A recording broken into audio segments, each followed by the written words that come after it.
Hello, this is Angela Anderson. Thanks for joining me for this acrylic painting tutorial. I'm going to be showing you how to paint a autumn flowers in a boots. I don't know what to call this. Autumn flowers and boots. There we go. We're going to show you step by step how to do it from start to finish in this video. I've got my husband Mark with me. Hey there, everybody. He's man in chat for our live show tonight. So if you have questions while I'm painting, you can ask those and I'll try to answer them. Let's get started.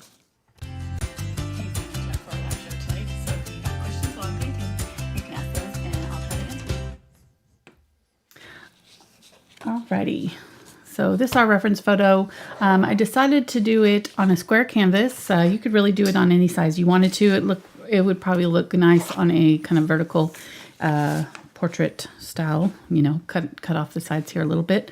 This is a 12 by 12 inch canvas, Pro Series Dixie Cotton Canvas from Fredrix. They're our canvas sponsor. We really appreciate them for providing our canvas today. I like these ones because they've got nice thick sides so you don't have to frame them. I usually paint my sides black, but you could paint them the same color as your painting as you go along as well if you wanted to. Go over our brushes really quick. I'm going to use a couple of large brushes for the background. I've got a couple of the Aspen ones. We started out with these ones last week, and I really did like them. Really, any kind of large bristled brush will work for this, though. It's not going to be anything really fancy that we're going to do in that background. I've got a 3-inch and a 2-inch there on the Aspen brushes, and then I've got a number 12 bright, which is about 1.5 inches or so, and then a number 2 flat in the 6100 series brushes. And then I've got a bunch of littler brushes here. Whoops, this is a watercolor pencil for doing your drawing. How you doing, hon? Okay. Got a 1/4 inch and a 3/8 inch angle brush, a number 6 filbert, and a number 2 round for our flowers.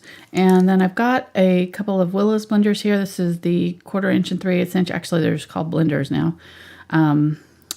And then the dagger striper. If you don't have this brush, you can use, that's why I have this brush, kind of a longer handled flat. This is the difference between a flat and a bright. A bright would be right about there, and the flat's longer. So if you don't have the dagger striper, you could use either an angle brush or this longer thing. That's just for the straw. So I just wanted to introduce this brush. I haven't used this before, maybe in a long time ago with one of the nest videos, but I really like these. So I thought I'd pull it out for this video today. So don't feel like you have to have all these exact brushes or whatever. You just, you know, kind of use what you've got that's similar. But I've got, let me go over colors really quick. My microphone was in the shot there. Burnt Umber, Burnt Sienna, Quinacridone Burnt Orange. What? They saw your microphone. I know. Cadmium Yellow Oxide, Cadmium Yellow Medium, Cadmium Yellow Light, Phthalo Green Yellow Shade, Cobalt Teal, Ultramarine Blue, Dioxazine Purple, Quinacridone Magenta, Cadmium Red Medium, and Cadmium Red Light. This is Unbleached Titanium and Titanium White, and then this is the glazing liquid that I like to use for some of the background blending and stuff. It just gives us a little extra time to work our paints. So I've already kind of drawn on our boots. They're pretty easy to draw, but I didn't want to have to do it live on my canvas. So I'll show you those in a minute, but we're going to go ahead and do our background, and then while Mark's drawing this, we'll... What's the matter? Did you mute the microphone? No. I didn't. Go ahead. Okay.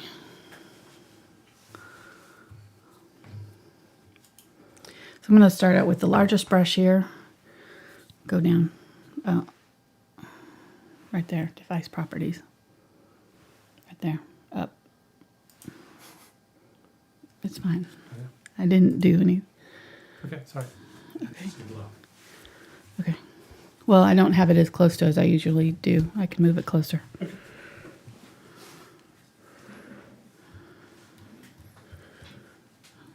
Technical difficulties here. Something, I don't know. All right, and I've also got a sponge that I thought we would use for some of the background since they've kind of got a softer kind of looking trees in the background. I'm not going to go into a lot of detail in this background though, so we don't want to waste our time. It's going to be kind of the backdrop for all of this going on in the front here. So I don't want to spend a whole lot of time on it. So mostly yellow oxide here, and then I'm going to grab some phthalo green.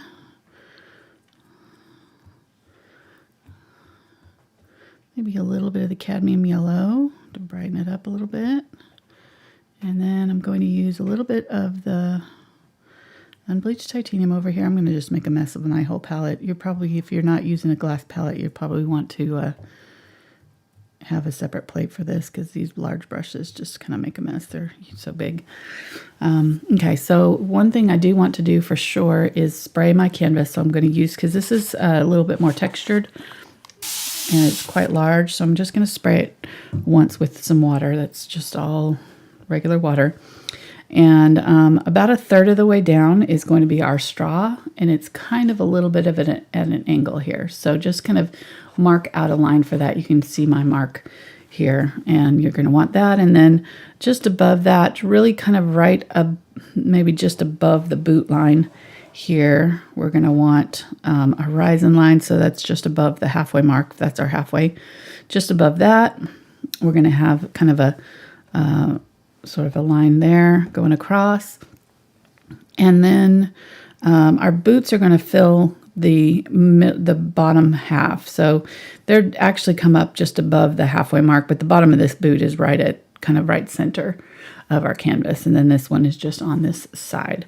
So I'm going to kind of paint over the line. It shouldn't dissolve all the way. I'm not going to really worry too much about that boot being there. And I'm just going to kind of put in our grasses here.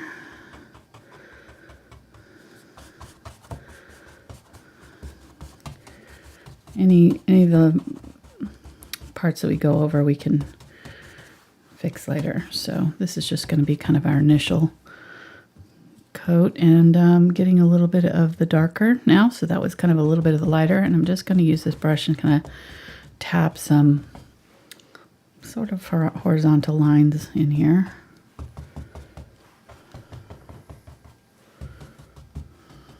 How are we doing today, hon? I seem to be off to a rough start on your end there. No, I'm good. You're good? Okay. You were very restless. Just kind of... I just wanted to check the volume, that's all. Okay.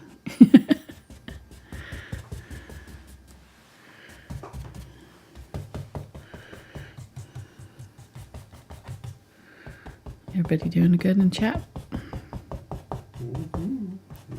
Okay. Yep, everybody's popping in, saying hi to each other.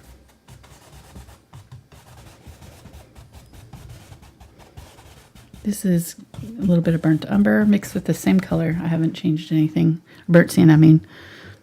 I haven't changed anything, just adding a little bit of burnt sienna to it.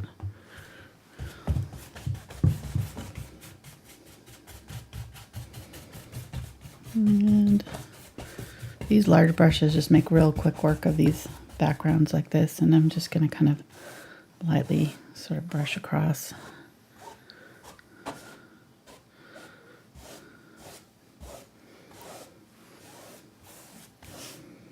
There we go. Okay. And we'll let that dry while we're working on this down here. So down here, I'm going to go with a little bit more burnt umber. I'm going to go a little bit darker under our straw area. And then we'll be adding our straw on top. So really, this brush is probably too big at this point, but it's already dirty, so I don't want to get another one out. I'm just going to try to kind of use it best I can. Somebody would like to know, where did you get your water spray mister bottle thing? I got that on Amazon. So it's actually in my Amazon store. For if you go to the Amazon link down in the video description to my store, it's in my acrylic painting supplies list. Seg Beauty is the brand, but there were several different ones. I think they all kind of are pretty similar.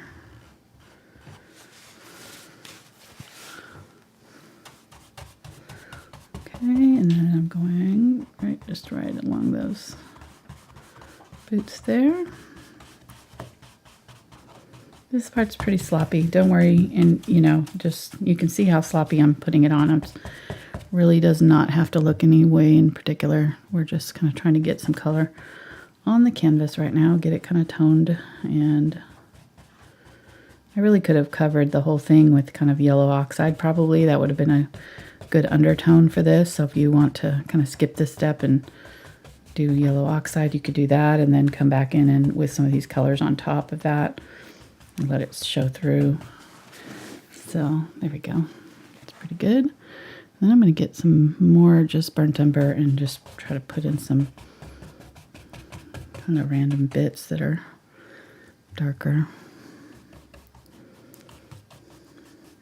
Just kind of using the edge in the corner of my brush. There we go. Give that hay some darker shadows in there. Okay.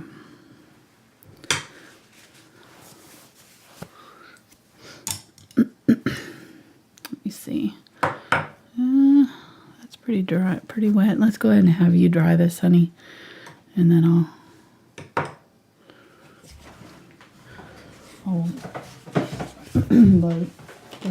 color it first.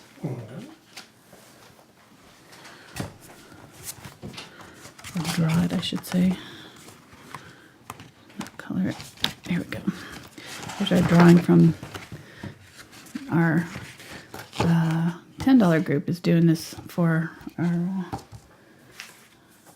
project this month. So our Patreon folks that pay $10, they get a bonus video that I do once a week with them. We work on it all month long. So we're painting that little bird on a sun conure on a sunflower. It turned out so cute. All right, so our boots are going to fit in here. I'm just going to, well, I guess we can draw it this way. Let me make sure that that's the right way up. Yeah. So they're going to go here. This one's kind of facing straight on, so it's kind of a V shape, not too narrow, but it's kind of a V shape here. And then at the top, it's got the oval, kind of smushed oval. We're not seeing this back side of it at all. All these flowers are going to be kind of coming up at the top. We're only seeing this top curve, but we want it curved a little bit right there. And then the sides are coming in. They come out a little bit at the ankle, just a little bit. And then they slope out on either side just a little bit.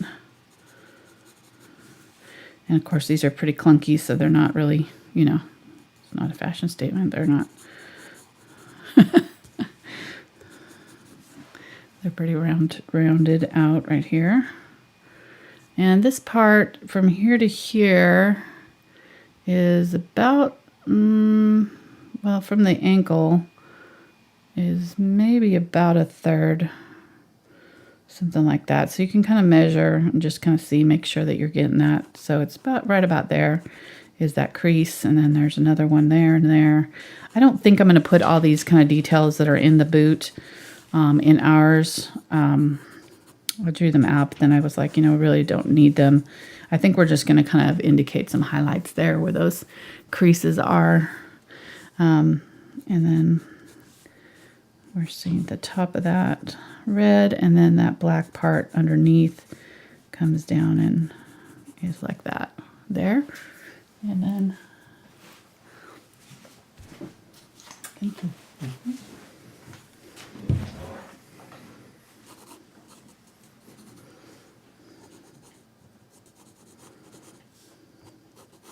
And this one, we're seeing the curve of the inside right there a little bit. And then the heel coming in like that. And then this part kind of cuts off. And it's a little bit higher, so it sort of ends, this part sort of ends a little bit higher than this one. Rounds out, and then this is kind of parallel almost to that. And then right about the place where the heel is, there's a little curve there. There's that one there, right? And then it curves in and back out. and then kind of go straight. And then this line is a little bit higher than this one because it's a little bit farther back. And then we've got the little black sole there and our same lines here. This comes up like that. This one's a little bit lower than what I drew it. And then this line is curved up like that. So there's our little boots. Pretty easy to draw for the most part. I will have the traceable for this if you don't want to have to draw them though. And then the flowers themselves are going to be really easy because they're going to just be like a bunch of little circles with little spikes coming off of them in different directions. So I'm not going to draw all those, but okay.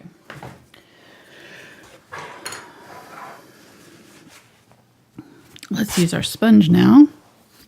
And we're going to just do some kind of indications of some trees in the background here. So I'm going to grab some of my burnt umber, burnt sienna, kind of both of them on there. And my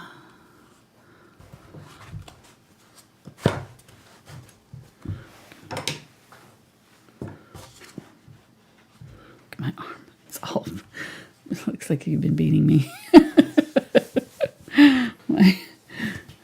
Yeah. They've been asking, what is that? What's on my arm? Yeah, those are bruises from my wrist thing that I've been wearing at night. The carpal tunnel thing that I have to wear. It's flaring up this week, and so I was wearing it, and it leaves bruises on my arm. Because apparently I really want to do this in my sleep. And that brace keeps me from doing it, and I leave bruises on my arm from it. I'm trying so hard to get my hand in that position. All right, so I've got a little bit of that brown on the bottom. I added some lighter green. I just grabbed some of this color that was here, and I'm going to see if I can get, yeah, that's working. We'll get some color back in here. I actually don't want it too dark because I want those flowers to be a little bit darker. That background is kind of softer, kind of blended out. So let me go ahead and get some of the green, yellow, unbleached titanium, and then that orange cadmium red light is kind of orangey. That'll give it kind of a more of a brownish tone. That autumn feel. Okay, we'll see. There we go.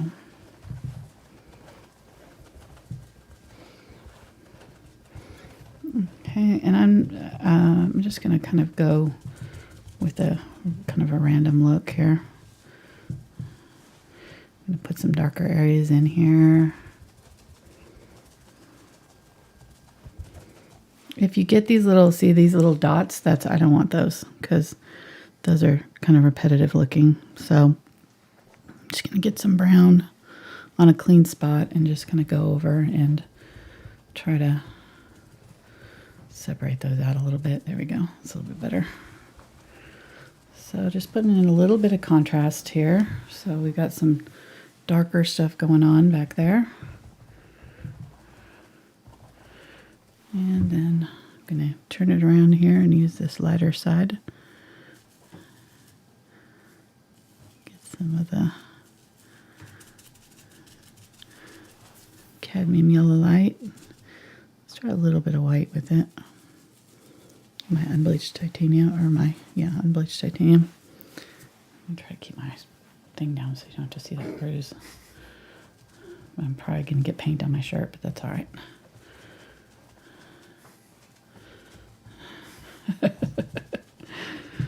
Yeah.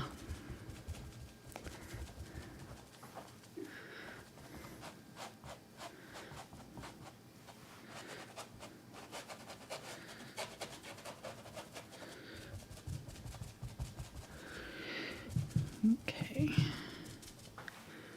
So just kind of doing some random, you can see where I'm kind of trying to create some shapes in here of like vague bush-like shapes.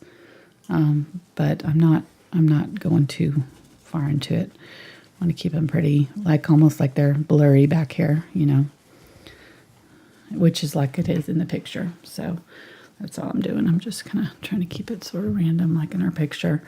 Our picture's got some sunlight kind of poking through too. So if you want to do that, you can do some areas that I have like more of that kind of a whitish too. We can kind of try to find a clean spot on the back side of this. Get some white, maybe a tiny bit of the blue here. Oops, I grabbed a purple there too. That's all right.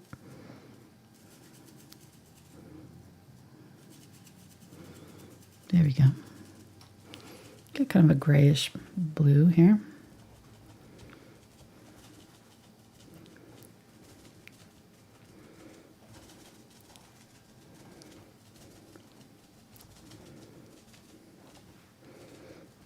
Again, you don't want any kind of pattern, so if you're seeing kind of a pattern forming, we can kind of try to just blend it out a little bit.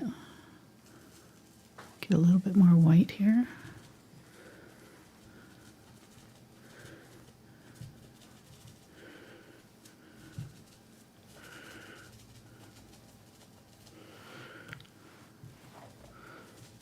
All right.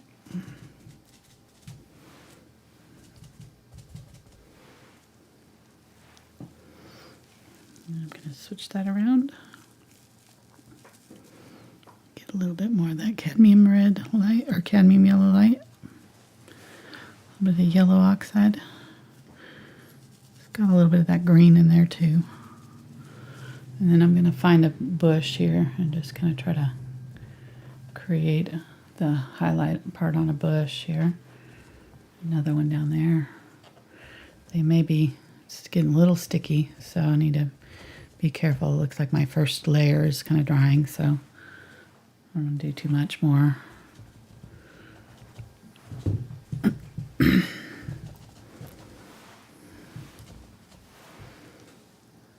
Okay. So you can see it kind of vaguely looks like trees through there. That's what we want. I just want to keep it kind of soft, and it's pretty close to the same value too. It's all kind of that sort of soft, neutral value. That's what we want. A little bit lighter than kind of medium dark. So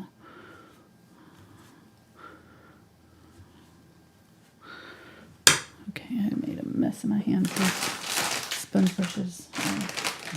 Brody, if you turn off my mic, I gotta get one of these out.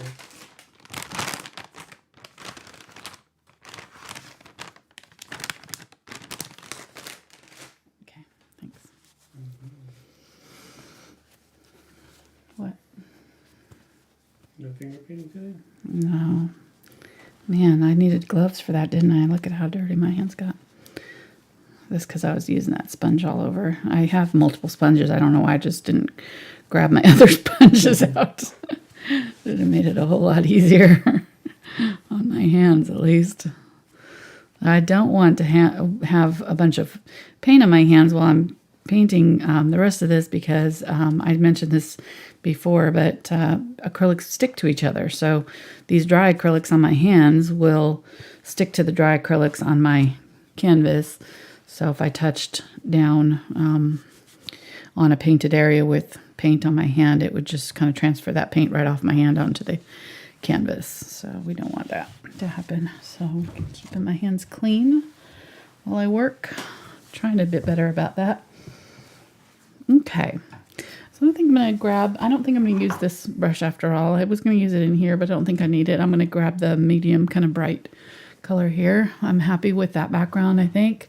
I might add just a little bit more color to it, but I think for now I'm going to leave it. And then I just want to kind of add some random kind of grass indications in this foreground area. So I grabbed a little bit of my white and my unbleached titanium there. Unbleached titanium is just kind of a ivory. So if you don't have it, you can mix it with like a yellow oxide and a little bit of burnt umber into your white to get. It just gives you like a little head start on your, a little bit more of a warmer toned white. So it's just nice to have. Kind of speeds things along. We're going to definitely be needing it when we do our straw, because that's going to be our main straw color. It's a really good color for straw. I'm going to grab a little bit of the burnt umber, burnt sienna, and quinacridone burnt orange here. And I'm going to mix that into that color, and I'm going to use it right along that horizon line right there. I'm just going to kind of dab back and forth, kind of blend it out. I don't want it to be a straight line there, but I just want kind of a little bit of a blendy section right there with that color. So give it a little bit of an indication that there's like a color change right there happening. And we could use that color up in here once this dries, but it's not dry yet, so I'll save that there. Hopefully it'll stay dry, wet enough for us to use it. Let me just use a little bit of brighter yellow too. Mix a little bit of that. Orange is a great color to use. Orange or red is a great color to use to warm up your greens for this kind of area here in our grasses. So that's what we used up in our trees. We used that Cadmium Red Light. And I'm just kind of tapping and flicking my brush up and kind of doing, if you look at landscapes, they tend to have these kind of horizontal lines that happen as you get farther away. The objects or the, grasses and things kind of tend to have these areas that they line up, these areas of shadow and things. So little clusters of flowers and things. And so that kind of creates depth right there if you kind of add some of these kind of horizontal type of lines. And again, keep it kind of random. You don't want them to be too straight. It's not going to be a perfectly straight line. So I'm kind of tapping and bopping around here. We got a question about paint. Okay. Somebody said they can't find burnt umber at the local store. So is there some way they can mix it or a good substitute? It's black and burnt sienna. Pretty easy to mix. Black and burnt sienna. So I'm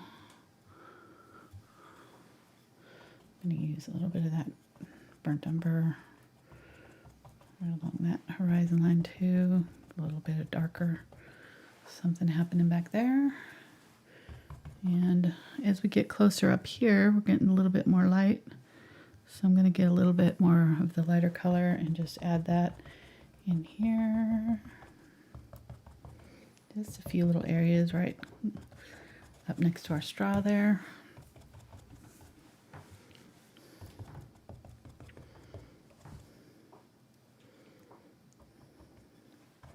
Trying to get, don't forget in between your boots there, because there's a little strip of green right there in between your boots. You don't want to forget that either.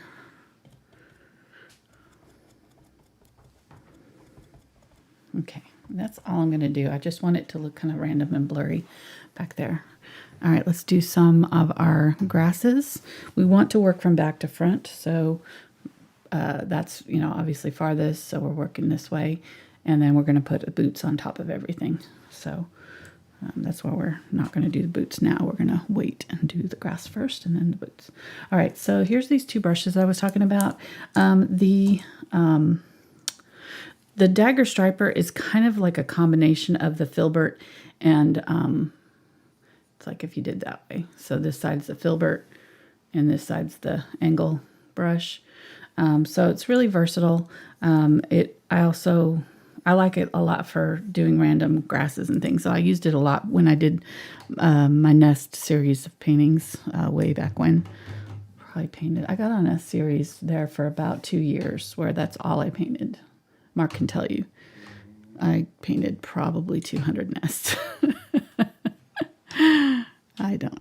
I don't know. But Don't they were- ask. I don't know why. But they and were then I got selling. into butterflies, and that's all I painted for is butterflies. And then I started to do birds, and then during that whole time I was teaching my art classes with kids, and then I decided to put a few of those videos on YouTube, and lo and behold, they took off and created this whole new career path. So I don't have the luxury of painting the same thing over and over again 1,000 times like I did before. But I get to paint all kinds of fun, different things that I never would have tried before either. So it's a win-win. True dat. True. Yes. Okay. So yellow, basically our straw colors are going to be okay, start over. Burnt umber, yellow oxide, and the unbleached titanium, and then some titanium white for a little bit brighter highlights. And I'm loading up that brush really thick with paint, and I'm just going to start randomly.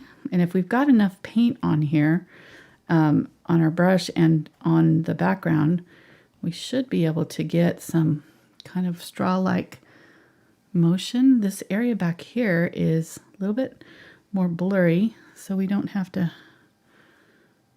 have as much detail, but this brush is super fun because it creates all these random things just by kind of turning it and changing the direction. You can get all these kind of really interesting shapes out of it. I'll show you on paper. If it'll show up, I don't know, because these are lighter colors. So let me get a little bit of the darker color on there so you can see what I'm talking about. So using the blade, you get these really long, thin. If you press down a little bit harder, you get a little bit thicker lines. And then if you turn it while you've got it, you get kind of these really interesting leafy shapes. So pull down and just kind of change the direction without turning it. So I'm not rotating the end of the handle there. And then if I want to curve it, I can just kind of turn it as I turn that, go around the side there. And so I'm really just doing like this. I'm literally slapping this paint on here in different directions. I'm going to be doing some lines, and then I'm going to turn it and do all kinds of little random crisscrossy things. Don't overthink it.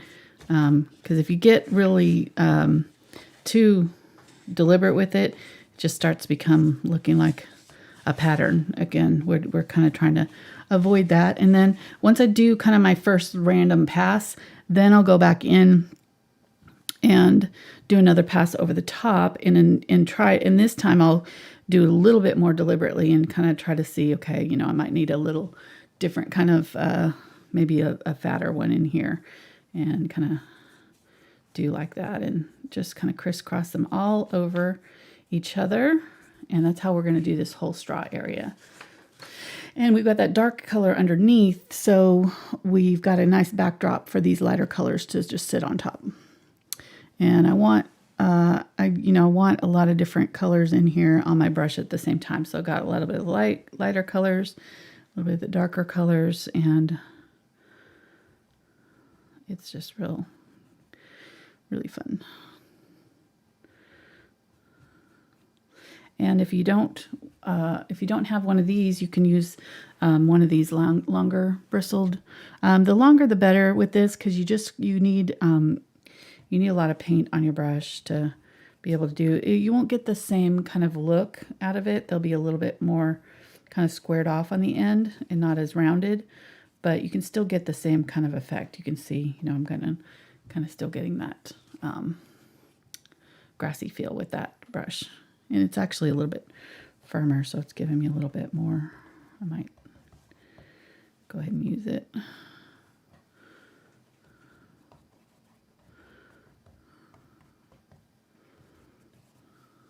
Right, then I can grab some of that burnt umber and go back over some places. So we've got a lot of like different colors happening in here.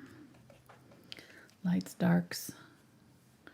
Super fun. This is one of my, I don't know, I think that's why I like the nest paintings, is just because of this part of it. It's just really fun.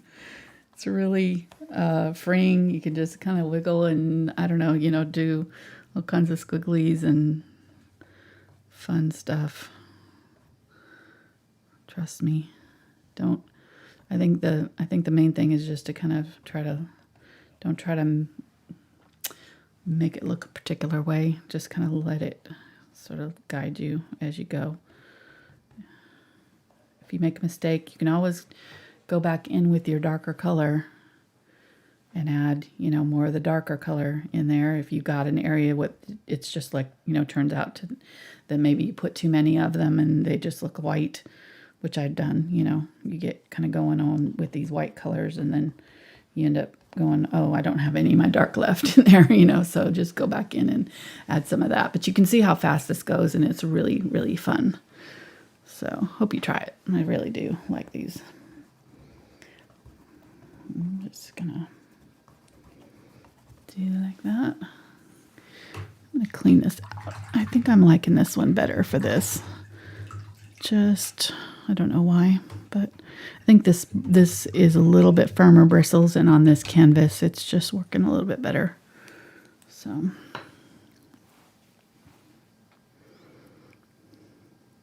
maybe a little bit of yellow oxide. How's everybody doing today?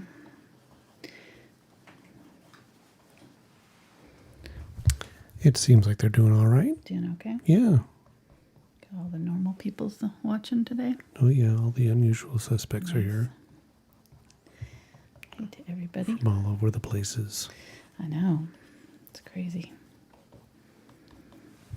One of the most fun things about doing these videos, getting to meet people from all over the world like this.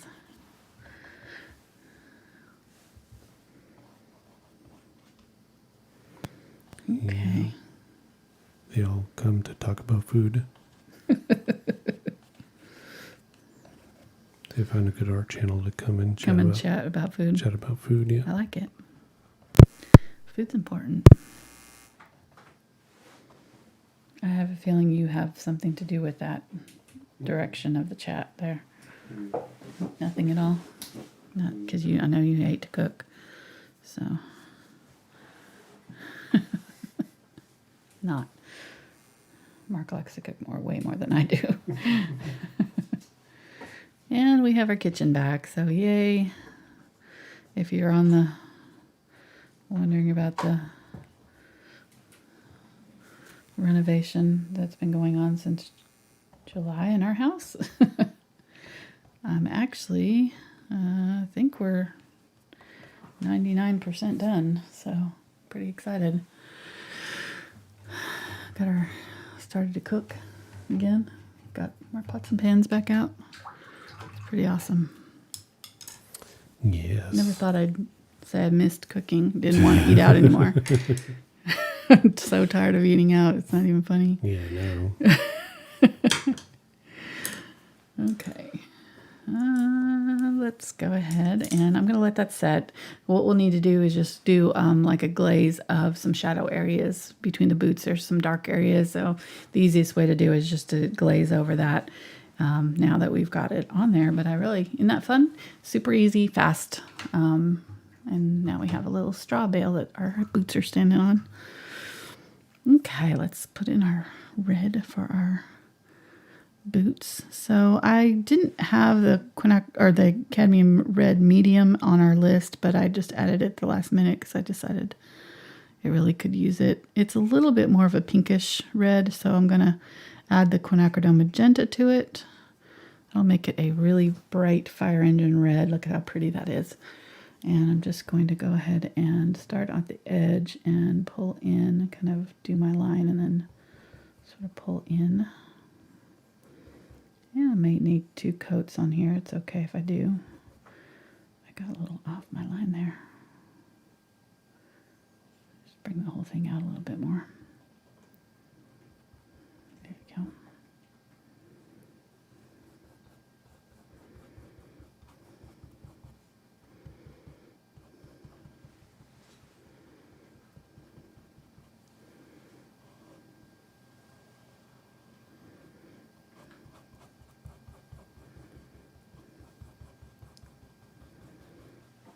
Okay, and then here where that crease is, I'm going to get a little bit of the darker color and just kind of maybe a little bit of purple with that red.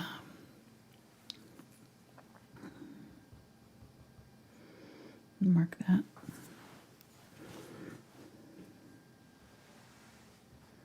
Mark these creases here. We get a question about a paintbrush. Okay. They said that the brush guys currently have a Princeton Umbria dagger brush on sale. Ooh. Do you know anything about it and if it's good or not?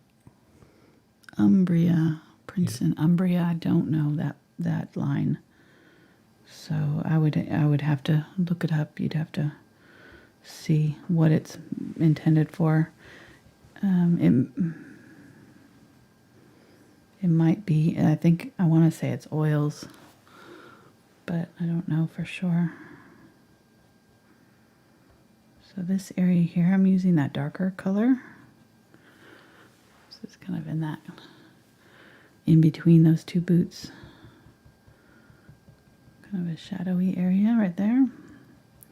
There's a highlight in our picture, but I don't think I want to put that in because I just feel like it's gonna blend. It looks good on the photo, but I think if I try to translate that to a painting, unless I'm going for ultra realism, which we're not, it's gonna look like we missed part of the boot because it's a highlight of the grass color behind it, and so it's just gonna basically disappear half of our boot on that side if we try to put that highlight in right there. It's just a reflection because they're shiny.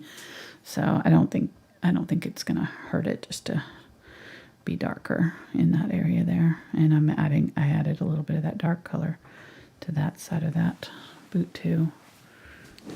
Okay, it looks like it's got 5 out of 5 circles for the acrylics. Okay. 1 out of 5 for watercolor and 4 out of 5 for oils. What does it say it's for? It says one of our most popular brushes due to both its beautiful appearance and amazing performance. Ooh. Umbria is truly special with its one. deep olive colored handles coated with our VelvetTouch silicone finish. These brushes look beautiful in your studio, feel great in your hand, and provide unique performance characteristics. The resilient hair is not as stiff as a natural bristle, but firmer than sable. Okay. This is what they look like. I don't have one of those. I'll have to try them. Oh, we're going to have to get some of those. We're going to have to get some of those. I want that. I do. I do want that. I don't know if it's is it a new line? It could be new. Because I don't remember. The VelvetTouch was the better acrylic ones that I knew of. Okay, it doesn't say that it's new. Some of the Cadmium Red Light on this side over here, where this part of the boot is a little more highlighted. And again, we're not going for pretty right now. We're just going for trying to get the undertones in there that I'm seeing. So trying to get the values kind of close. And I'll go ahead and put a little bit of red back here where that back side of that boot is. We're really not seeing any of that, but through our flowers, but if we do, we'll have it in there.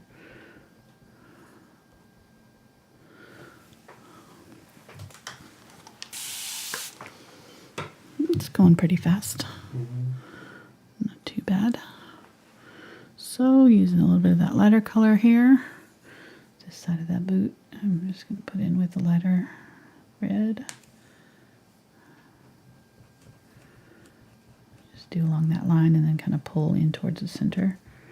And you can see where I did that dark, those dark lines on there, just so that I didn't lose my drawing. I lost my drawing on this one, so I decided on this one I would just kind of put those dark lines underneath with that purple, and that way I could see where those lines are in my boot.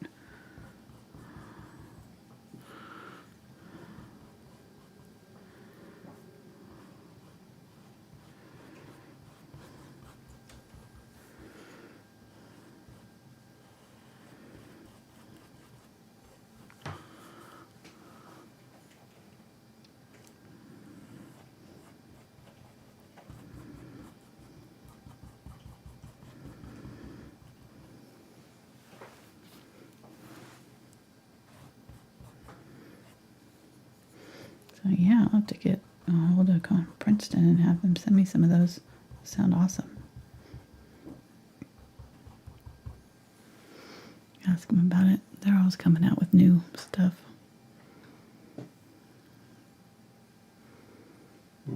It sounds like, though, if it said it's their most popular, that it might be. 6200 series. 6200 series, whatever that means. That's my brush. They're calling it the Umbria. 6200 is what I use in the long handles. So are they a short handle version of this? Probably.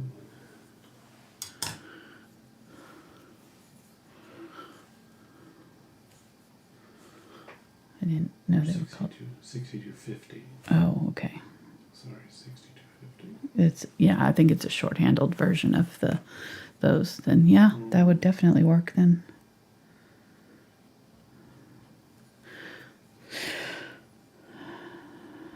I don't know. Don't quote me on that though. So I'm sorry if I'm giving out the wrong information. I would contact Princeton and ask them directly, probably. But it sounds like they're gonna work fine for you. Okay, this is red all the way down to here. There you go. Oh, they're cute. They look like they look a little weird right now, but they're gonna be cute. Trust me, we'll get them there. I'm gonna get some white here, and I'm just gonna start kind of adding a little bit. While this is wet, it'll kind of just blend in, sort of where the tops of those boots are, along that side there a little bit. And if you don't want it to be pink, you can add a little bit of white to your, or a little bit of yellow to your red here, but I don't mind the pink, so I'm gonna go ahead and go with it.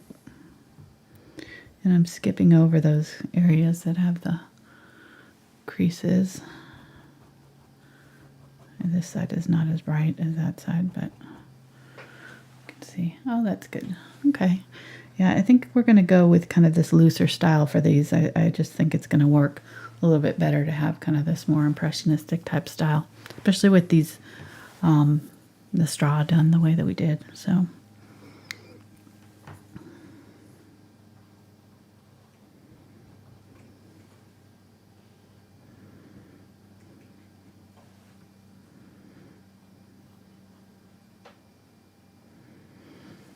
Okay.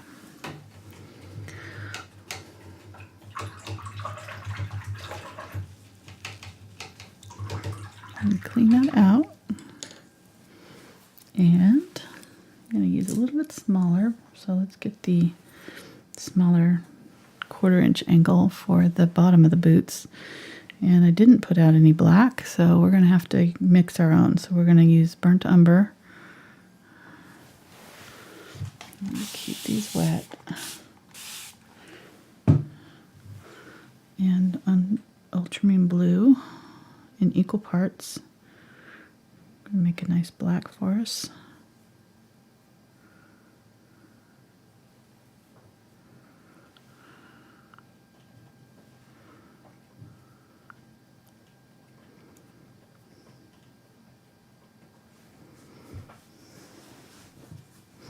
I'm going to add a little bit of purple to it too.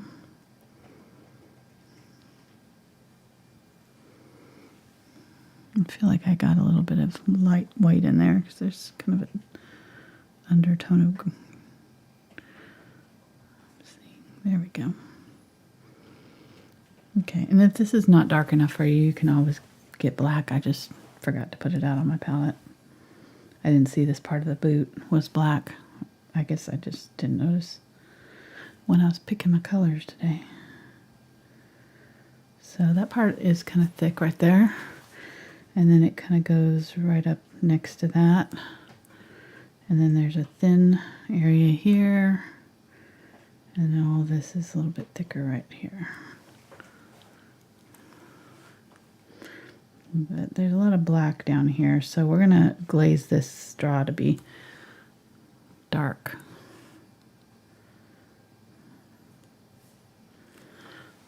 Right through there.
Mark's checked out. Mark is chatting and making funnies. I can tell.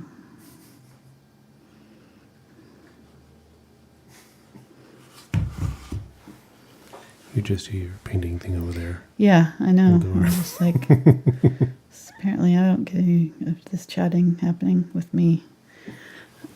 I'm feeling a little left out over here. Okay, so Not gonna lie. So one of our longtime people, Ray, she updated her user ID Okay. for Ray B, and I Okay. told her I was Ray glad B. that there was only one B, because then it would be Ray B's.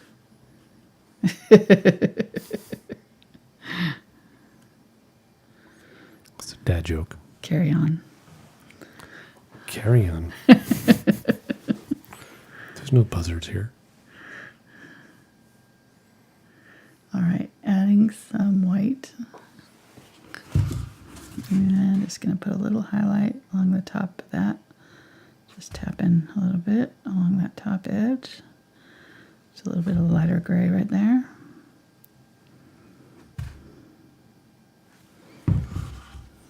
So somebody asked you to use an easel? Not usually. I do anything over like a 16 by 20, you really have to have an easel.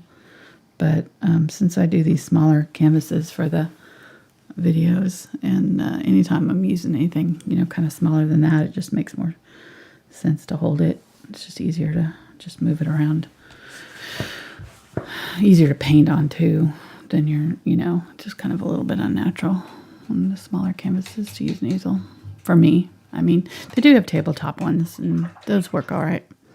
I just prefer. The foam blocks seem to be working. Normally I would have been holding it with this hand. But now with the foam blocks, I don't have to do that. So it's nice. I can just kind of let them do the work, and this hand gets to just kind of rest. These are yoga blocks. Yeah, they're just yoga blocks. They're in our Amazon store. Mm-hmm. I'm going to use some of this dark gray that we mixed for this part, and you add it to the black or the red up here. It'll make a nice dark burgundy color for our shadow area. And this is dry now, so we can kind of do a second pass on it. Go in a little bit darker in here. Doesn't have to be super dark, and that may be too dark, but I'm going to get the glazing liquid. While that's wet, I'm just going to kind of pull that color out with that glazing liquid.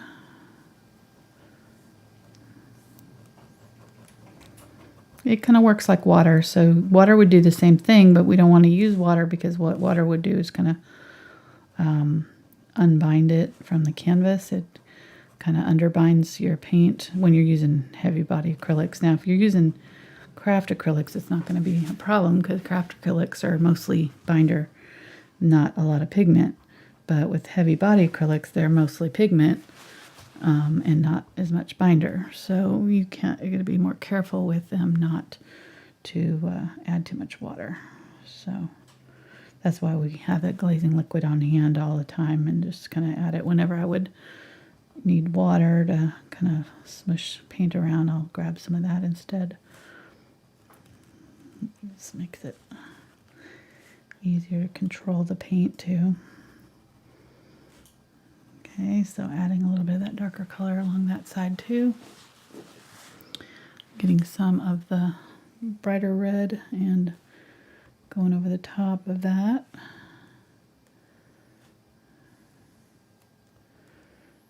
Just kind of want it a little bit darker along that edge, but not quite as dark as this shadow side. So we want it to look a little bit rounded right there. Let's do the same thing over there on this side. Grab a little bit of that shadow color.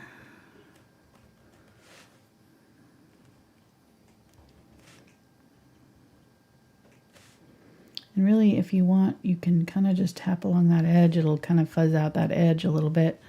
make it a little bit softer so it's not a solid line. If you don't want it impressionistic type, look, you want it more clean edge, then, be more careful and kind of do a straight line. But I'm kind of doing sort of in between. I'm not going full on fuzzy, but I am kind of tapping it a little bit so that it's a little bit soft along those edges. I just like that look. So using that kind of a little bit darker color right there.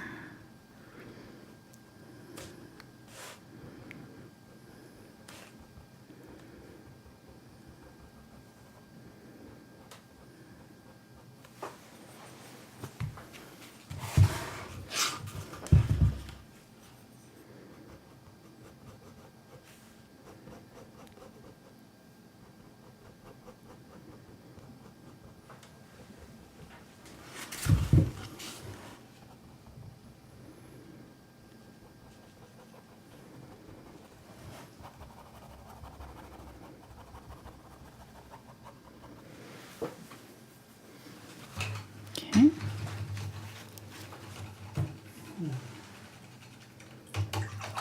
So somebody made a comment saying, look at those wellies. Wellington boots? Well, okay, so you didn't have to Google it, smarty pants. That's what they call them in England, right? Yeah, I guess so. But I'm not as smart as you. I read. I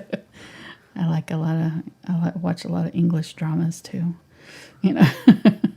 Willies. Mm-hmm. So when they're in the rain, they're wet willies? I guess so.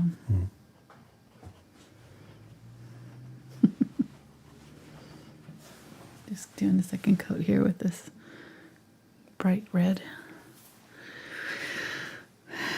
Sorry, I stole your thunder there. That's okay. You're allowed to be smart. Okay. Add a little bit of blue here and some unbleached titanium to the red. I'm going to use it over here.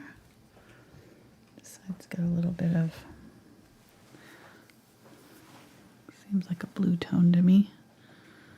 So not as much red, more of the blue and a little bit of the unbleached titanium here for our highlight on this side.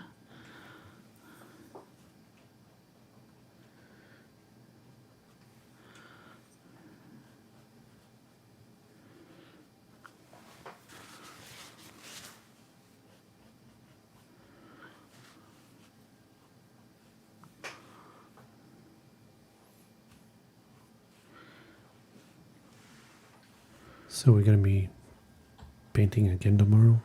We are. We're doing our bonus video tomorrow. Ooh. This is our bonus video weekend for our patrons. So we're really excited because we're going to get to start on Christmas stuff. So yay. Nice. I know you were wondering when we get to start Christmas paintings. I could have sworn I heard a Christmas song in the store this morning. I'm sure you did. I'm sure you did. Okay, so this boot is way too low here. I don't know how I lost the top of it here somewhere, but it's way up here.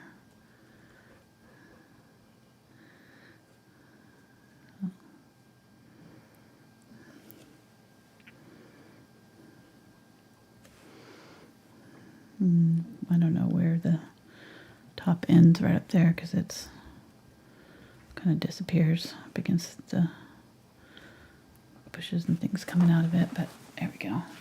Do you have the bonus video loaded up in the thing here? It's on Crowdcast. Right, but do you have it on my buttons here? So if I press it, it'll pop up on the video? What? Sometime in the past you've had we could show people what the bonus video is. Yeah, it's in there. Yep.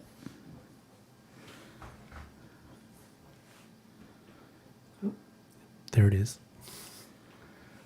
Kind of janky, but it popped up. Yeah. So that's what we'll be painting tomorrow. Yes. For the Patreon people. Yep, $5 level. And that includes all of the past $5 bonus videos that we've done over the years. So getting white here and adding little bits of white highlights to our boots. I feel like that's, I don't know if I like that. It looks like laces or something. I'm going to pull that down a little bit. What were you saying? It looks like what? Looks like you got some ornaments in there. I do have ornaments in there. Hopefully So, I won't. Hopefully we won't have that a fiasco Yeah, again. I won't. I think I'm over. That was just a weird flip, one-time thing. I'd done that. I've only done that a few times, but you get something stuck in your head and you can't stop saying it. That was just funny. That was the Christmas candles video. So if you want to hear me say Christmas balls about a bazillion times, you can, yeah. And Mark, every time I'd say Christmas balls, he would say ornaments. Ornaments. And I'd be like, yes, you're right. Yep. Going back and double over it. I know. I still don't know why I was calling it that. It's just had it in my head. Well, they are ball shaped. Right. But it just was a weird way of describing them. All right, get some glazing liquid here. I'm going to glaze some of this red over top of that highlight there. That was hilarious. I think we laughed and laughed and laughed. It just, that was a really fun video to film. Somebody was actually talking to me during that video. It must be. What did you say? Nothing. Okay.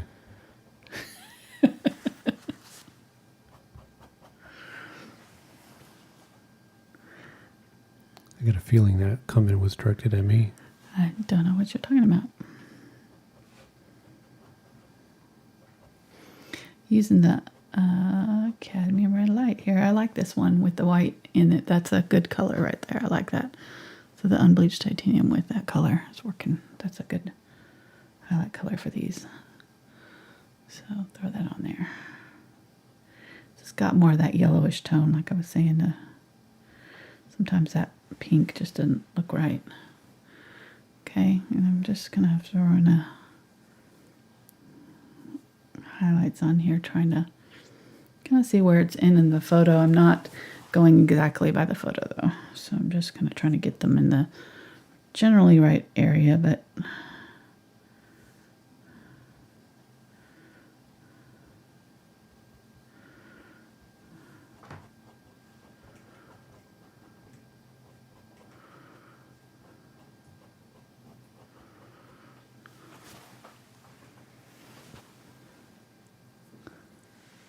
more of the bleached titanium, a little bit brighter. This side's got a little bit brighter, so I'm just going to try to really light touch here.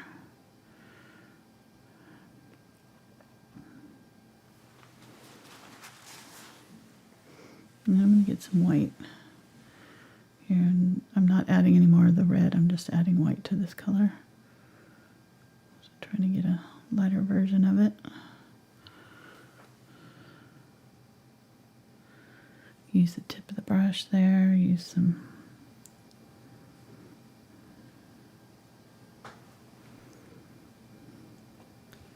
I mean, whoever took this photo, do they know that they make things to put flowers in? You don't have to put them in boots. Yeah, I bet you gotta be creative.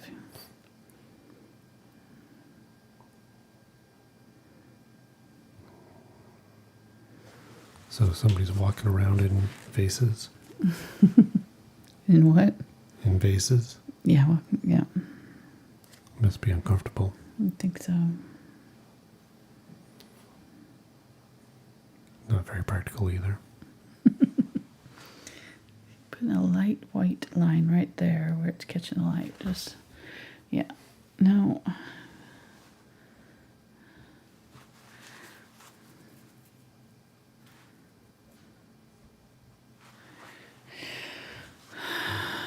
I think that's probably all I'm going to do. I don't know why that's got a big old lump right there. I think I'm going to try to get that lump out.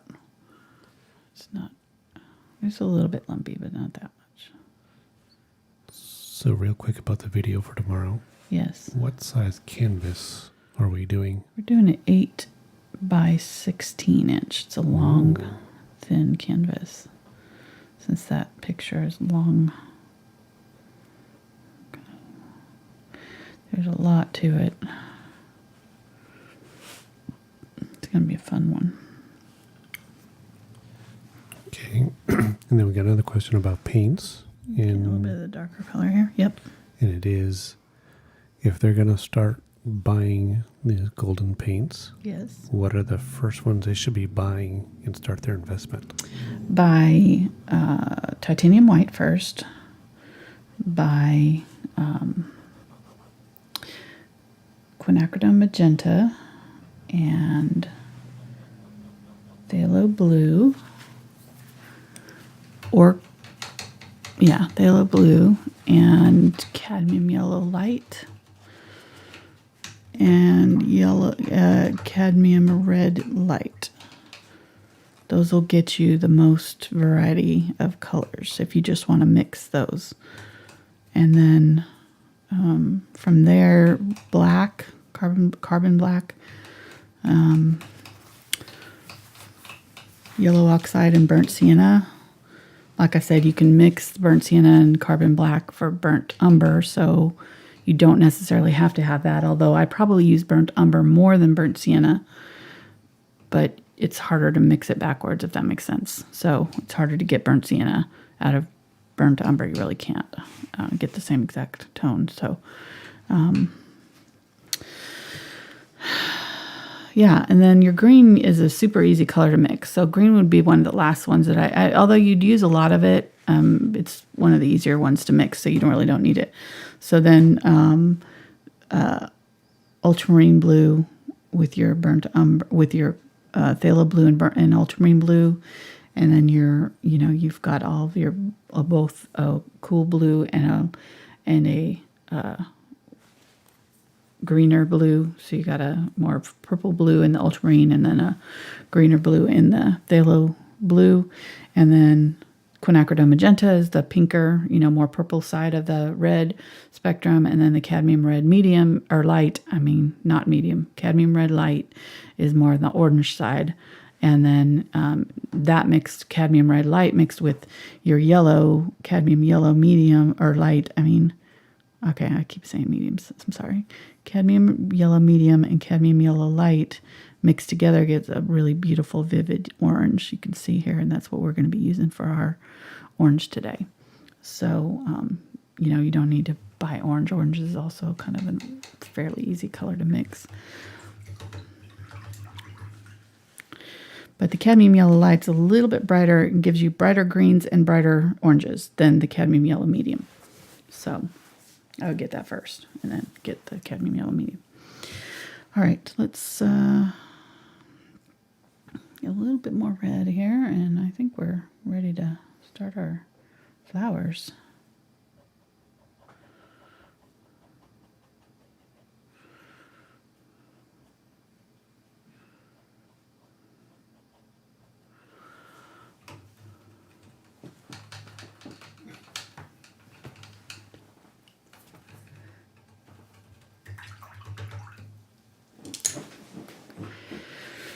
Okay, let me get some of the green here.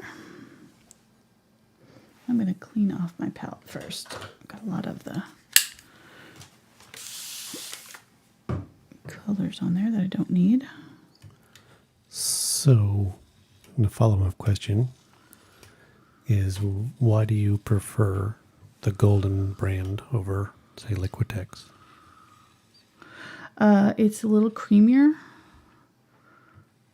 And it, no offense to Liquitex, which I've used for years and had no problems with, but the last couple years I've had issues with my Liquitex getting a little grainy. Sometimes within a few weeks of opening them, So that's why I prefer the golden. They just stay creamier, and they're a little softer than they're a little bit smoother than the Liquitex brand. Although I do like Liquitex too. I used it, like I said, for years. And I like the Liquitex Basics for my students. I still recommend Liquitex Basics for your, if you're stepping up from the craft acrylics, go to Liquitex Basics, because they have like a multi-set of like 48 colors or something that you're going to have all these colors that we're using just about in it, and more than you'll probably need. And then what you can do is start replacing them as you run out. As you use them up, you can start replacing them with the better heavy body acrylics if you continue painting. But that way you're not investing in a bunch of money in paints and then decide 2 weeks into it that you don't want to continue painting. You'd hate to spend several $100s on paints and not use them all. So it seems like a lot of people in chat, or should I say several people in chat, have had the same experience as you've had. With Liquitex? Yeah. Yeah, I know. It's sad. I really like them. They're just not, they don't last long anymore. Okay. Sorry, I don't mean to badmouth a paint company. It's just my own experience. But so like I'm you sure said, if people are investing in something, and right, it's just a product, so right. Yeah, that's why I use the heavy body golden acrylics versus the other. Okay, so I want some darker green here. So I like to mix purple in with my green to get a dark green. Because it's just a really pretty color, and then you can add a little bit of brown to tone it down, bring it back to a more normal green. But if you want that more of a vivid purple tone in there, you can leave it. So I mixed a little bit of burnt, what did I mix there? I think it was burnt umber with the phthalo green there. Well, I mixed yellow oxide in with the phthalo green here, and then I added burnt umber here. And then I'm going to add some cobalt teal and make a teal green here. I'm going to add a little bit of ultramarine blue even with it. Ooh, look how pretty that is. So I am going to do some of my leaves with kind of a teal color. So that cobalt teal with that phthalo blue makes a really pretty teal. I'm going to do more teal than is in our photo. Our photo doesn't really have any teal, but I really like it, so I'm going to add it because I like it with purple and oranges. It's a really good color with purples and oranges, so it's going to work really well for us. All right, so that's pretty much all I'm going to do with the boots. I'm going to, before I start on the flowers, though, I do want to glaze with this color before it's all gone. So I'm going to grab some of this dark black that I used on my boots, which turned out to be purple for some reason. I don't know, I guess I added a little bit of purple to it.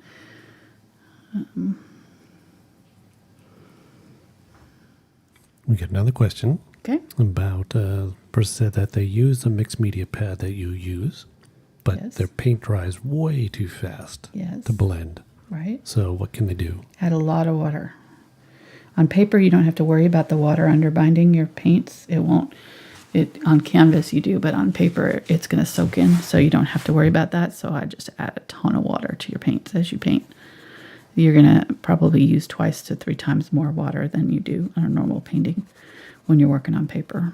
It's just, you have to, otherwise it will dry completely on you. All right, so I'm just using this color with my glazing liquid here, and just going in where I want the darkest color, right up next to the boots, kind of in front and between the boots here. And then I just kind of used a little glazing liquid, or just wiped off the color and just used that brush and kind of pulled it out along those edges where I wanted it to fade out. And then I can go back in, and you can see where I can touch over, get a little water and touch over some of these individual petals, or not petals, what am I talking about? Grasses, if I want to lift off some of that color. But it's actually pretty nice to have this, those as long as you can see still see that there's, grasses there, which we can, we don't really have to do anything. It just automatically kind of tints it and makes it look shaded. And you can pull it out a little bit. It's going to go out a little farther, but it's not as dark down here, out here. Whoops. All right. And then if you want to, you can use the burnt umber with that glazing liquid. I need some more burnt umber out. And just put some in a few places in our straw here.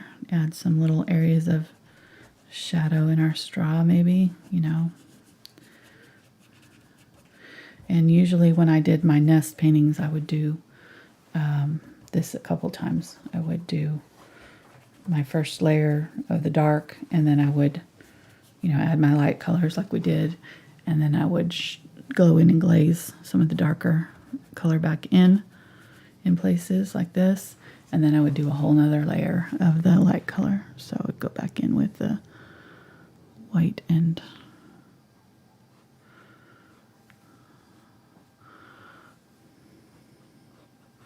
just add some, and especially right up against those dark areas so that they really pop out. Just add a few more grasses. Oh, and then there's some that are over the top of our boots. So once we get our highlights in there, we can do like that. Bring some up over the top of our boots there in a couple places. See? And like right back in here too. So I'm going to add this color to my thing and do some back in here that are over the top of my boot right there in our shadow area.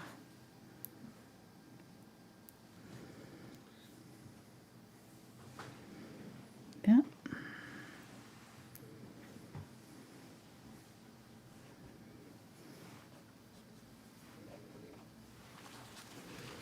Okay. Kind of look like Santa boots right now. It does look like Santa boots. Yeah, I kind of thought about that. Like, so yeah, if you don't want it to look like Santa boots, you definitely could change it up. Although this would be a great one for Santa. Like, you could do, you didn't have to do the straw. You could do it, him standing on snow, and do other stuff inside the boots. Christmassy stuff coming out of the boots, which we did ice skates with that kind of thing. So you could definitely do sort of like the ice skates greenery, same thing that we did with the ice skates, and then use these boots if you wanted to instead of the skates. Alrighty, we're ready for flowers. At least I am. Let's do it. So that was an hour and a half of just getting ready for flowers. My goodness. But we've got all these greens now, so we're ready to go. It'll go fast. Mm-hmm. Mark's like, I believe it when I see it. Yeah. All right, so I want to start with some of my darkest green, and I've got the angle brush here. And I'm really just going to kind of go right up against that edge of those boots where I'm seeing the flowers come out. And if you want to, it'd probably be a good idea to take some chalk. This background's completely dry now, so we can map out where some of these flowers are going to go. So there's a big one right here. There's another big one right here and right here. There's a bunch of little ones up in here that are kind of curving off like that. So there's a big center there, big center here.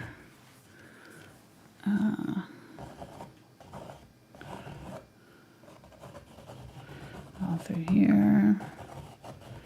Another one right through here. Let's do one kind of out in here that's a little farther away. Right there. Fill up that space a little bit more. Our little circular ones through here.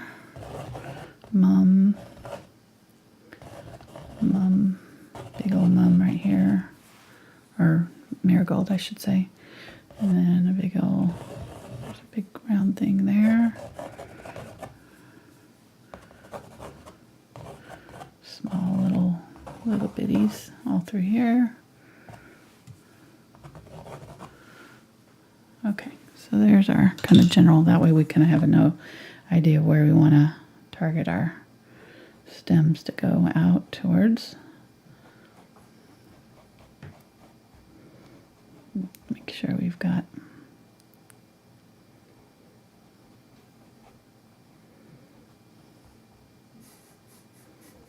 what?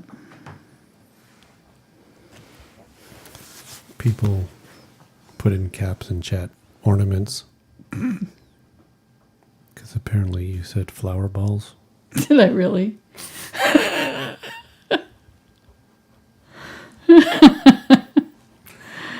Oh, God. So it started. Sorry, I'm sorry. So, yes. 'Tis the season. Flower ornaments.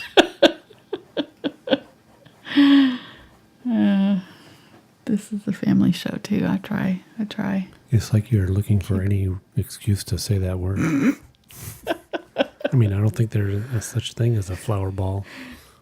You never know. Oh, my gosh. I apologize, parents, teachers. People watch this in classes, so gotta be good. A lot of teachers say they use this with their kids' classes, and our local high school teacher, she Spencer's in her class this year, and she taught him at Center Valley, so she's moved to the high school now. Center Valley Elementary. Nobody knows what Center Valley is, sorry. Elementary school. And so Mrs. Ward is his art teacher now. She said that some of her students did the horses last year. So I thought that was pretty cool. Like, it's just, I used to go and do classes with her, when Spencer was in her class in elementary school. I would go and teach there as a guest teacher, Pretty fun. Okay, so we got a clarification. Mm-hmm. You said big round thing. Oh, I did? Okay. Yeah. And then they said ornaments, so you didn't say the other phrase. Okay, thank you. But somebody did put the other phrase in chat, so I was like, okay, it's not uncommon for me not to listen to everything you say. Uh-huh. So I thought, okay, Or I missed it. But What? What did I say? I was speaking. Did you say something? Nothing. Mm-mm. Do I need to do something to your mic here so we can hear you better? Yeah. Huh. Okay.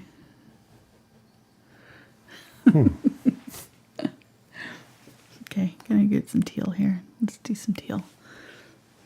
Are you teaching something over there? I'm trying to. Oh, okay. Do some larger flat leaves here. So just pressing down and kind of lifting to get those. And I haven't cleaned out my brush, so I've got other stuff in here. I'm just trying to get some of this teal color in here. And we might just save it and do some more later once we get some of our flowers in, because we'll kind of know where we need it once we get some of these other colors going on. But you can see how I kind of just made sure that everything had at least, some stems going up to these bigger flowers.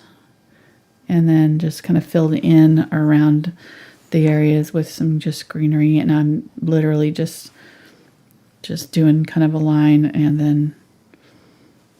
then tapping around it to get that kind of soft, fluffy greenery going on. And I think with this flower, it'll balance it. Right now it's looking a little bit lopsided that way, but the flowers are kind of a little higher on that side. So I figure if I can kind of I might pull that flower over a little bit more even and do some of these off down here. And that'll round it out a little bit better. Okay. I tend to like to fill in every open spot with flowers, so don't let me do that.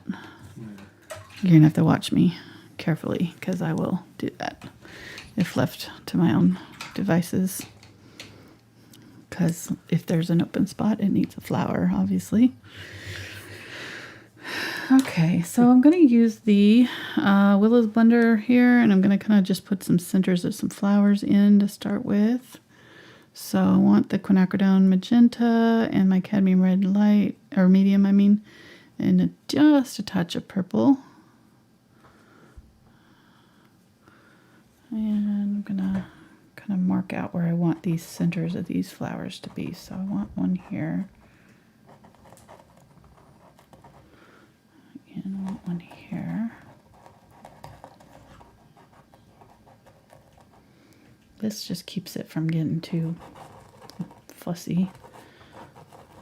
It just makes it easier to do these circular. I don't like the new texture on these brushes. I'm going to have to call them and tell them or email them. It's way too stiff. Way too stiff.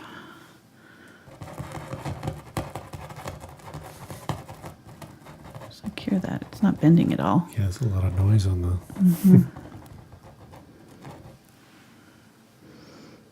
Okay, so just trying to kind of map out where I'm putting these larger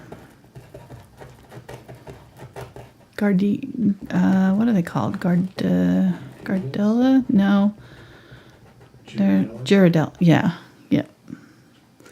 Gazania. That's it. Because I did one, right? Isn't this the one that I did? Or are these the Mexican daisies? I don't know. I should know that. This looks like that Gazania that we painted a couple of last year and the year before.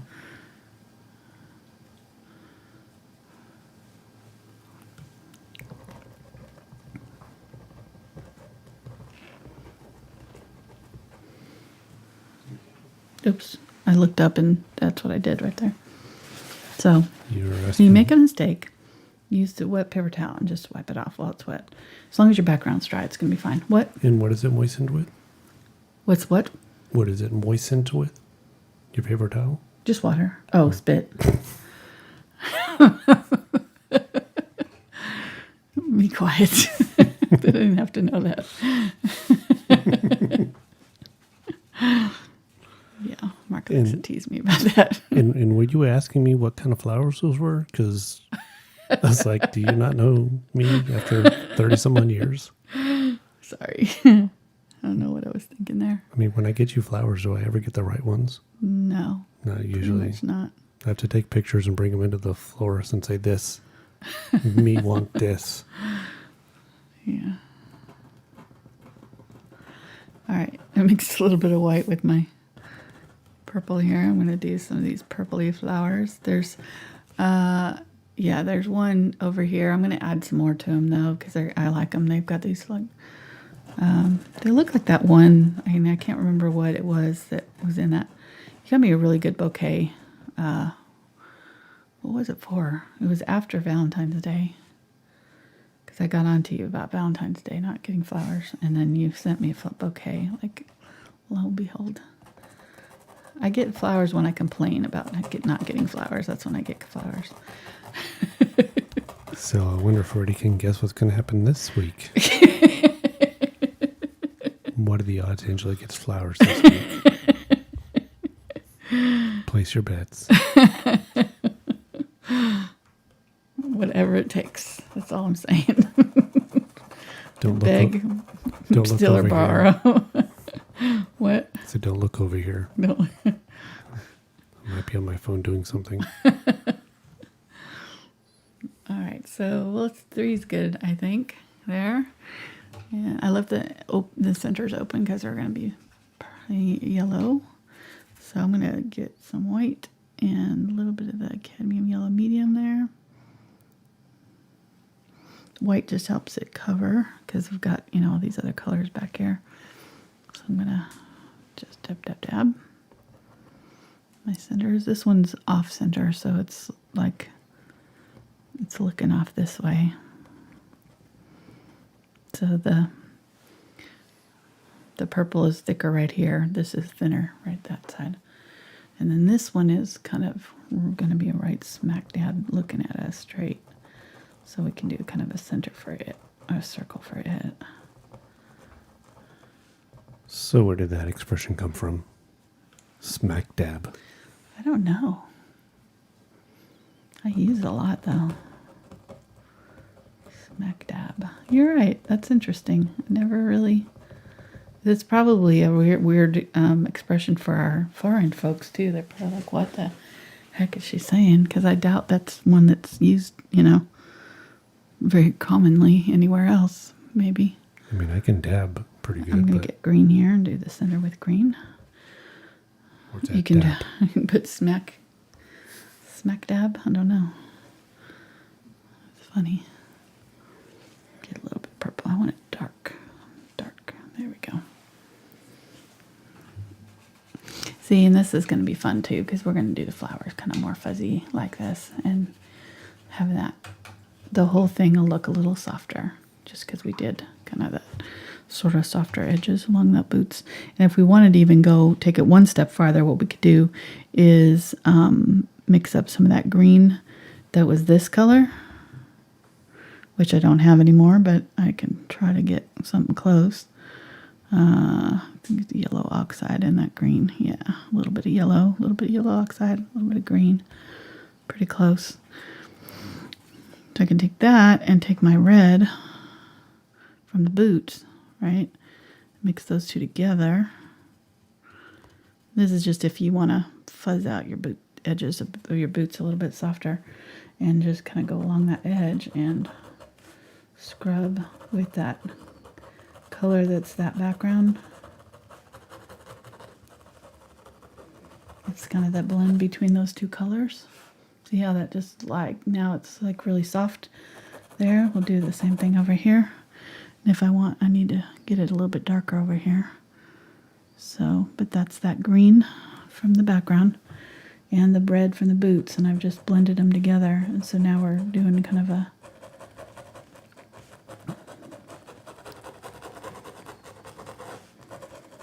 fuzz.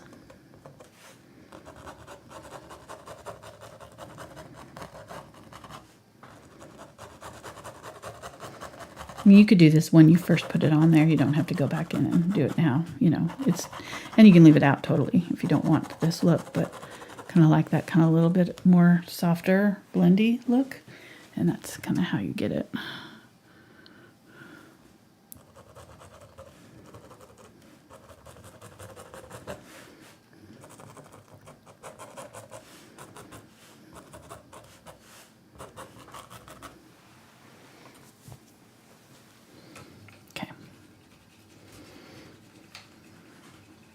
Makes it look a little more natural. Yeah, a little bit more. Not so hard. Right. Not so hard on your eyes so they don't have to rest so much. But they're breathing pretty good with this painting. They are. They're breathing good. Your eyes are breathing good. Yep. Glad to hear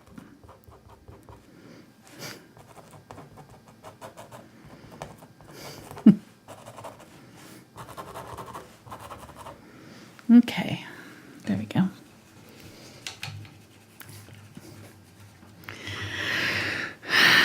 Okay, let me use that Filbert for a little bit. And let's go ahead and do these like little purpley flowers that are in the very background first. And then and I'm pretty much going to use the Ultramarine Blue and white for these, because it creates this little soft periwinkle blue. And I can add just a tiny touch of purple if I want to, but I kind of want a third bluish color for our flowers, so this will do it. And if you want them to be more lavender, like it is in our picture, you can just use the lavender. I'm just going to, or the purple instead of the blue, or use more purple than I'm using here. But I'm just going to create some of these little bitties here. Some of them are facing up.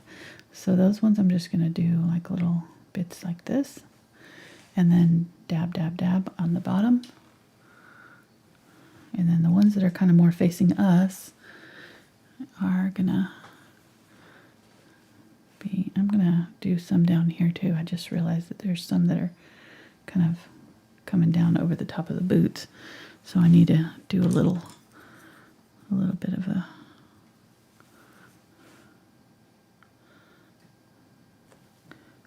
thing to them. Little line to them, whatever. Let's put some leaf over the top of our... I think it's called a stem. Okay. But I'm not a botanist, so you might want to fact check that. I have trouble with my words as I get to going on painting. Don't. It's never more obvious when I get to this stage of the painting. It's like the little round thing is the sun. Just cannot come up with words for things. The roundish object with the flower balls. That's pretty much this stage of the painting here. Sorry. My all-time favorite one, though, is armholes.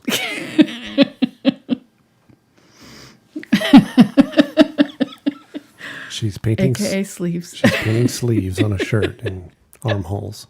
So yeah. I lose my right brain does not have as many words stored as the left brain. So it just doesn't quite compute when I... Oh gosh, so funny. You don't realize how much you're into that though, how much I'm concentrating. I don't even pay attention to it. I'm just jumping in there and saying stuff, and I don't realize how much I'm like saying weird stuff until Mark points it out. I love it. I'm like, oh, did I say that? Oh, okay. All right. I mean, but you read, right? Okay.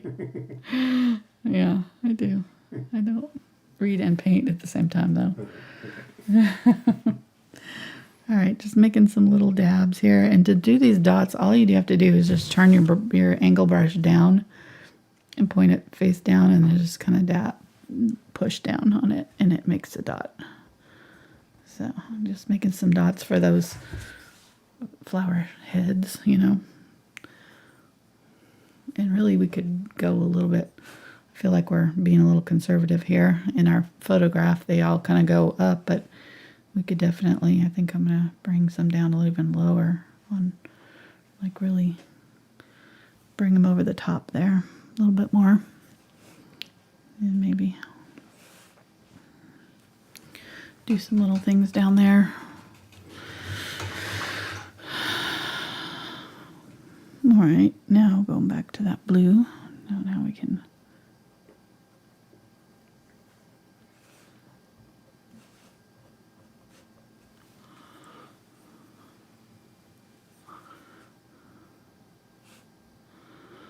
Just dabbing a little bit on there, some of these.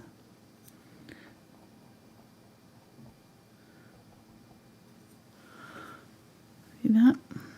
If we get it the right color blue, we can really see it up against this. If it's not showing up, then either add a little bit more blue or a little bit more white. So you want to be able to see it against this background color. So if you can't, then that just means it's not quite dark enough yet, or bright enough, or there's not enough contrast. So just, check your work and see. You may.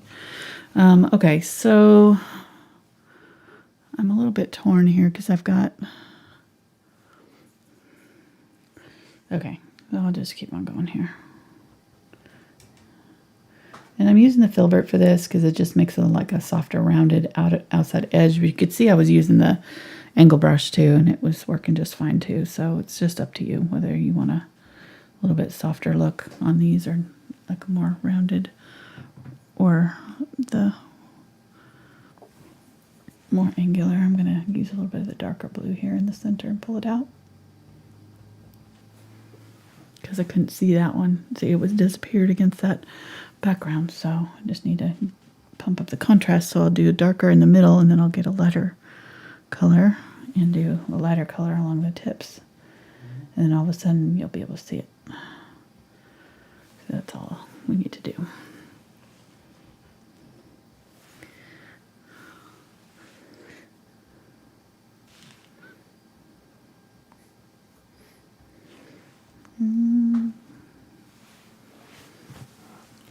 Pump up the color, huh? Yes.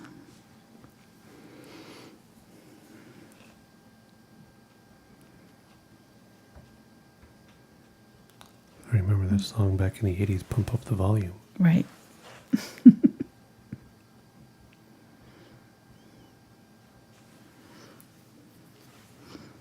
I remember that song too.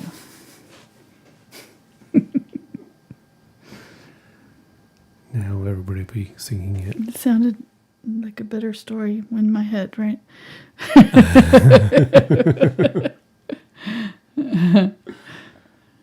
It's like my Spice Bossy Pants story last week. It's like I got about halfway through the story and I was like, this is not a good story. But it was only funny to us at the time. And there was no drinking either at the time. No, none of us were. That's the scary thing. Yeah. That's one of the things that I like about getting to do these videos with you, because we always have these weird, funny conversations, and I never could remember what it was we said that was so funny. Mm-hmm. So now we have record of our stupid conversations about dumb stuff. It's great. And other people get to laugh along with us. Fortunately. Yeah. And those that don't people? Want stories, they just leave mean comments. So we're good. Everybody's happy. The mean folks get to leave mean comments about something. They get to complain about something. As long as you don't knock me off, it'll be okay. Yeah. No, she said do away with you. Oh, do away with you. Yeah. Okay, that's right. Got a comment saying I should do away with Mark. It's like I don't think she realized what that means in the U.S. vernacular. Mm-hmm. Forget about it. Exactly. Go sleep with the brushes. That's good. I like that. Okay. Cute. So this is our main filler color. Obviously, you're seeing we got a lot of these little flowers. This is little aster, which Don't fill too much. We painted. I know. I'm trying not to. I'm trying not to. I'm doing what I drew, so I'm trying to stay with my drawing.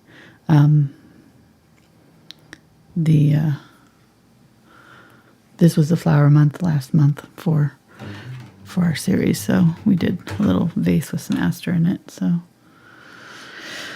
they were fun. We did them more purple though. I think they do come in this bluish color though too. What we're doing here. This looks more like a cornflower to me.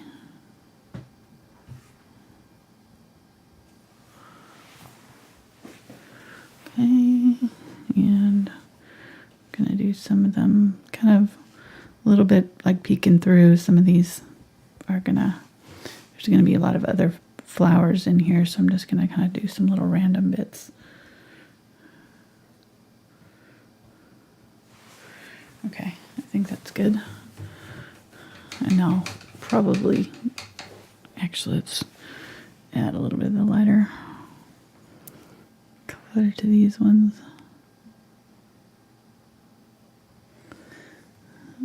Just starting at the outside and pulling in because that'll give us that rounded edge. The outside edge on this filbert will be the rounded part. So.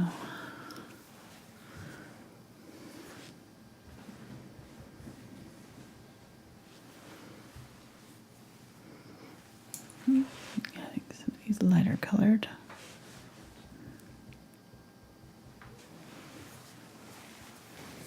Okay. And then these areas right here where they're kind of just pointing straight at us, or just do dots. Like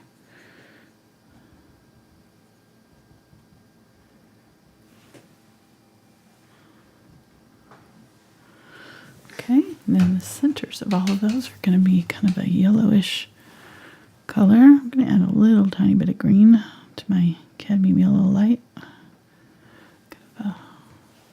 Well, yeah, I'm seeing that color kind of in the center, and then I'm seeing, so let's do that in the center of them.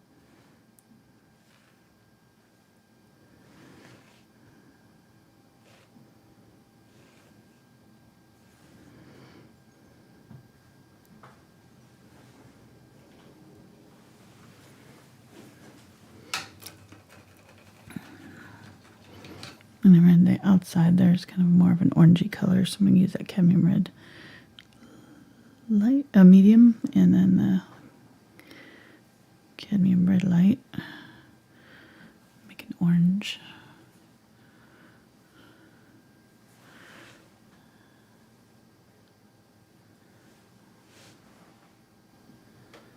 And I really probably need to add use a smaller brush for this. This brush is too big. But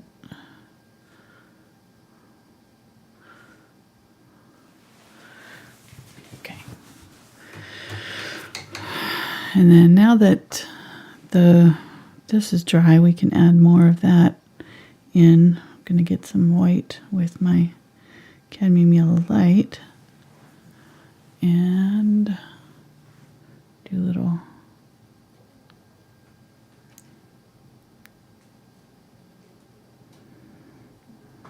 fuzzy bits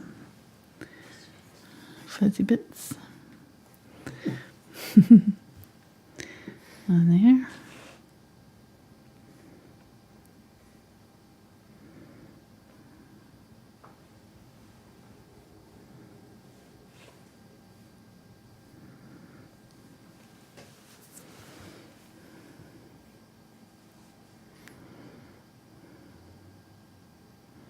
I'm going right over the top of that green that's in the center there, so it's just kind of indicated, but it's not super visible. And then, let's see, what am I looking at? Okay, and then there is a little bit of this orange, so like right on one side of it, I'm going to do a little bit of the orange in the center. And, okay, let's start on our Gardia, whatever they are, flowers. I'm going to grab some of the cadmium red medium and start out from the center and pull out.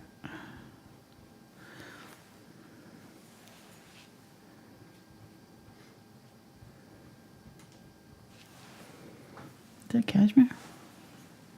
I thought I heard her scratching.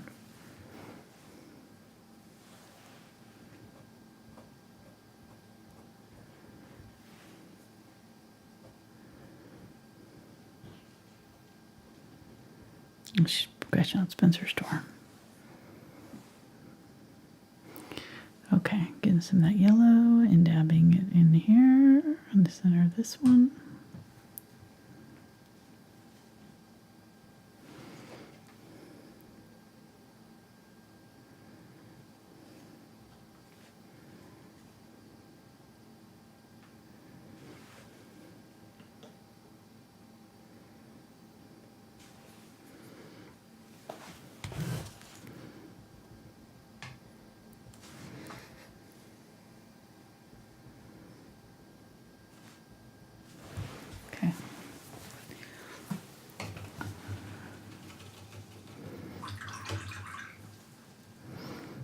Using that yellow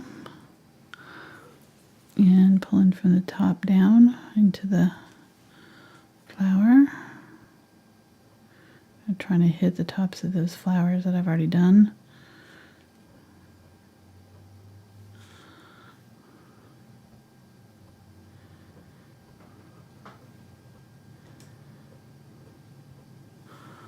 I'm just kind of flicking them. I'm not pulling them all the way straight, so that's close. I think they're a little bit more like straight, so I might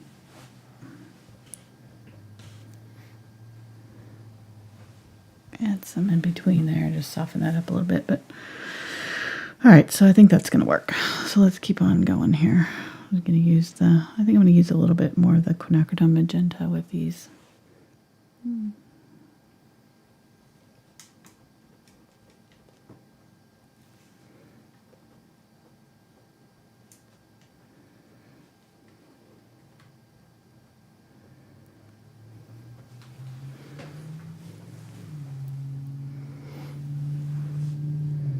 Okay, so these ones are going to be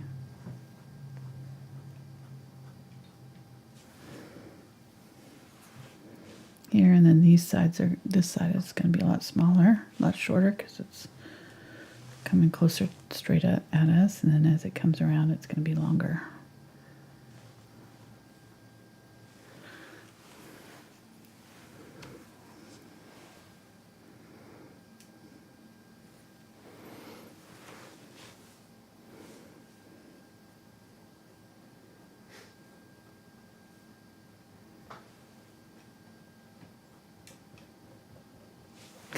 Okay, and if it's not covering really well, we can just get a little bit more moisture on our brush. So if you're getting a lot of like little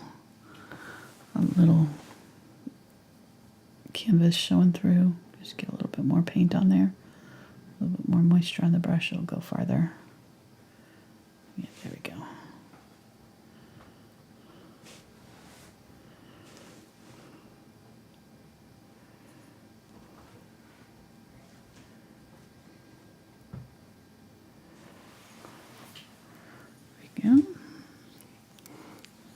We're getting closer, and I'm going to do another layer on here.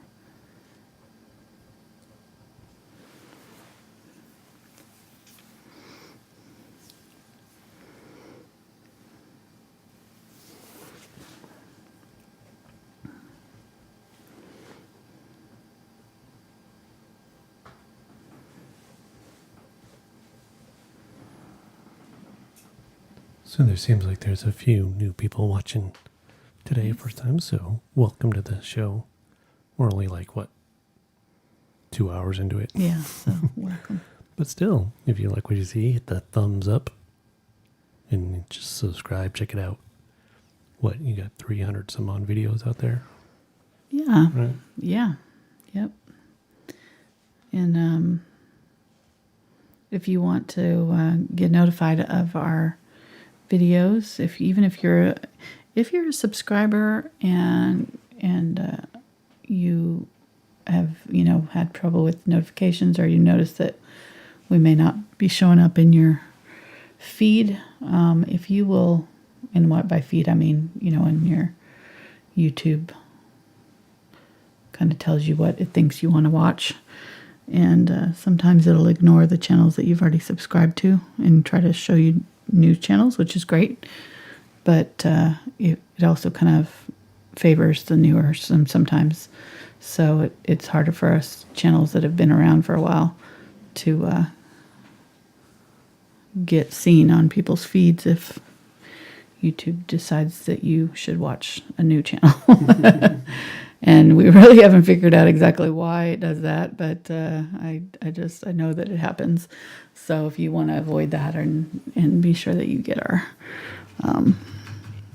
all of our updated videos, you can click the bell icon that's next to the subscribe button, and it'll just send you an email notification whenever we go live on YouTube. And it just sends you one, so it's not like it inundates you with a bunch of spammy emails, but just lets you know, and it shows you a picture of what we're painting, so in the notification, so you can say, yeah, that looks interesting, or no, not interested, and move on. Mm-hmm. But at least you see it, and otherwise you're just waiting for YouTube to decide, and a lot of times it doesn't favor subscribed channels anymore for some reason, so and then if you want to take it one step further and get our newsletter, we send out a newsletter once a week on Fridays, telling you what we're doing that weekend and what we've got coming up the following, week to come. And if you sign up, it also gives you a bonus video that we did, so you can kind of see what we do on our Patreon bonus videos. It's an old one, but you get the idea. It's a Mandarin duck that we did last year. That was really pretty painting. So here, this is Quinacridone Magenta. I added a little bit of that red that we used for the leaves, but I'm just kind of using that to soften up that purple color that we did in the centers. But yeah, so if you want to go to thankfulart.com, that's where you can sign up for our newsletter. It pops up right as soon as you go visit the page. So, and if you don't see the pop-up, it's down at the bottom. There's also a little section that you can sign up down at the bottom of the page, homepage. All right, looking good. I'm proud of you. You're leaving space. I know I'm being good, aren't I? But I'm not over yet. It's not over yet. So just keep an eye. Oh, I know. You don't have to tell me you're not done. This ain't my first rodeo.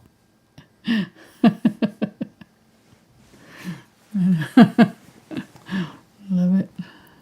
I did use a term at work this week. It's not my circus, not my monkeys. I like it. Not my circus, not my monkeys. Yeah. It's great. To describe somebody else's employees. Is that what you're describing there? Somebody else's... It wasn't my group's responsibility to... Right. Like it.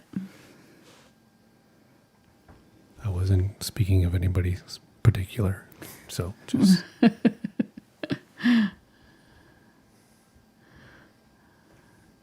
That would have worked with my kids.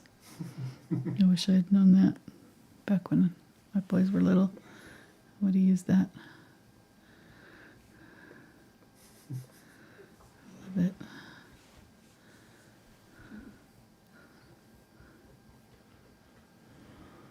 And my boys were definitely monkeys.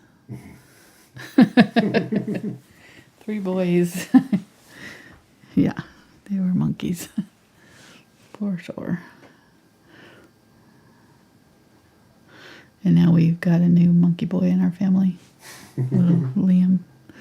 He's learning to walk, our first grandchild, and he bounces. He's always been like this bouncy. Now that I know where that term bouncy baby boy came from, because he's a bouncy baby boy. For real.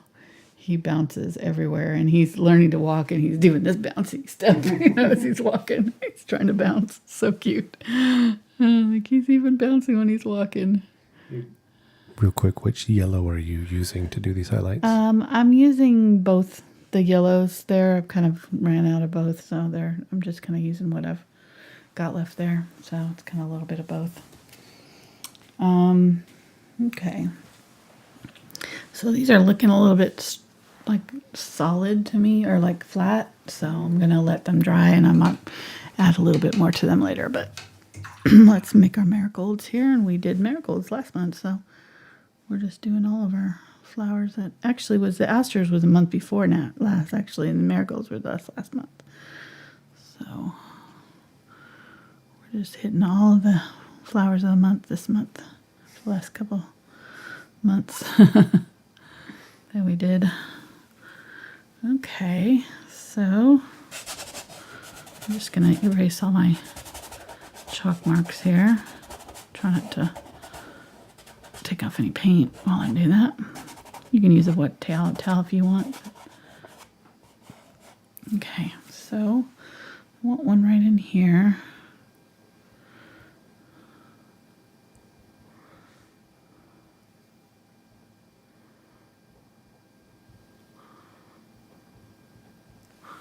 Right there. Then I'm going to use that brighter yellow and just kind of go over the top and squiggle with it. So kind of dab in the center and then go dabbing around the sides a little. And then these outer ones, I'm just going to kind of squiggle them in towards the center. That's the marigolds there. That may be a little bit.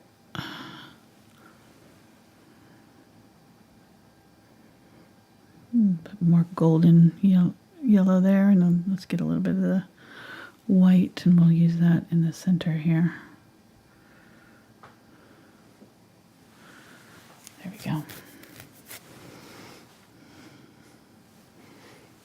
Okay, and then up in here, there's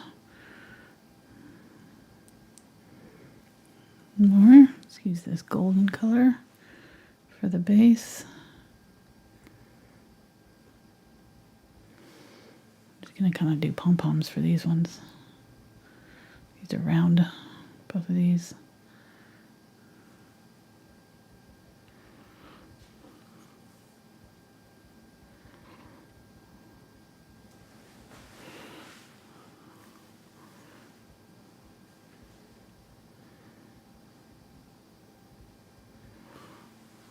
There we go.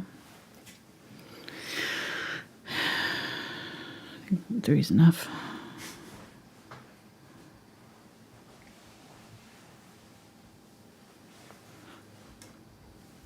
Get a little bit of the brighter yellow and do it kind of right on the front side to round it out a little bit. Okay.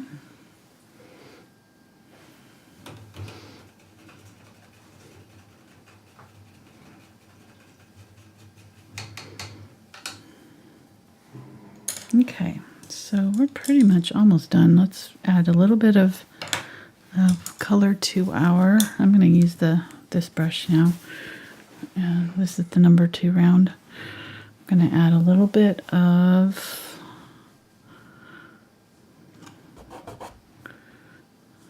what color to that. That's what I was going to do. I just forgot what I was going to do. White here with my yellow, white with my purple. Squirrel. Yeah, exactly. And you're going to add some depth to the other flowers too. Yes.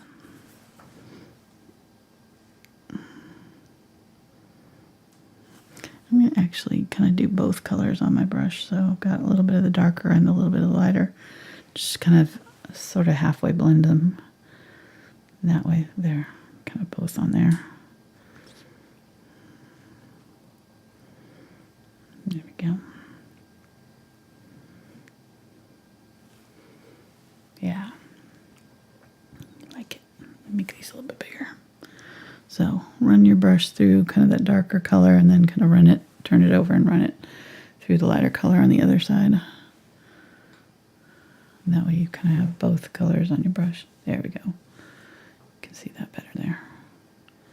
Just kind of double loading the brush with color. It makes this go by faster. Yeah. It's a decorative painting term. Yeah, so what does that mean actually? It means you've got 2 colors on your brush at once. So I've got one color here and one color on the other side. Double load in. Yeah, that's good.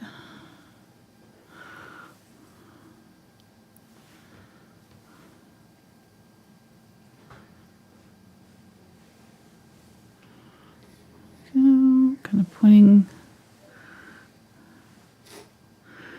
You just want your, when you're doing these you just kind of remember where your, where your flower petals are pointing in towards. So they're all going to be going down into here, into the center of them. So if you kind of just, especially when you get these ones that are kind of on their side, sometimes you can end up with petals kind of going this way where you didn't intend them to be. So just keep an eye on that. Make sure you're turning your brush as you go around towards the inside, all the way around. So it's kind of a spoke, You're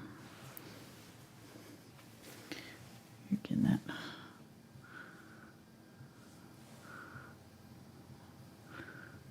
Let's get a little bit of pink here.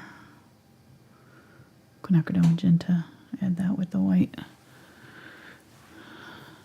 Add a little bit of that and come on.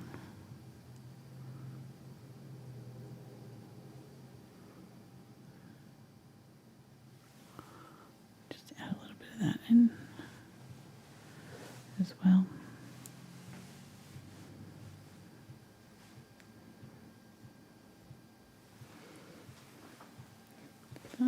Okay, let's get some of that pink.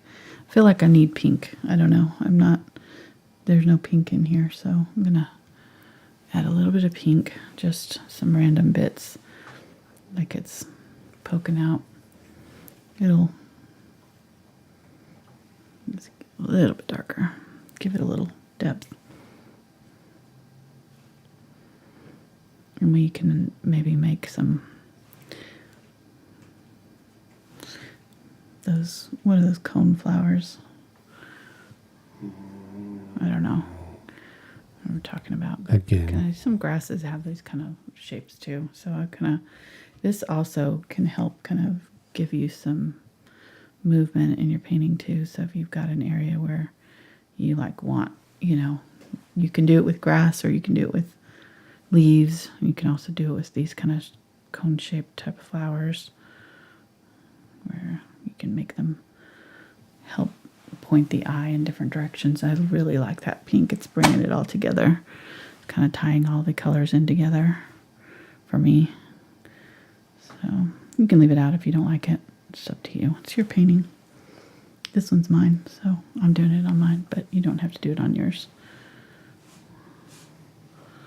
You could do totally different flowers if you wanted to, too. There's all kinds of different flowers that would be really pretty with this. I don't think it was last year, maybe the year before, we did some daisies in boots. It was really cute. So you could add some daisies to this if you wanted to. Daisies a good cowboy autumn boots. flower. Yeah, we did cowboy boots with daisies. Yep.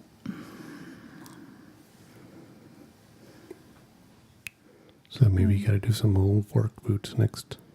I have some sneakers that I'm going to do. I have some really cute picture with some sneakers. I mean, I can imagine a whole somebody. series of these. I can imagine somebody walking around with these things on. Yeah, I don't think it would work very well, would it? You know what? I'm going to grab a little stippler here. This is a scumbler, but just some sort of roundish brush, little small one. And I'm going to use it to put the finishing touches on some of these highlights on some of these flowers. So I'm going to get all out of white.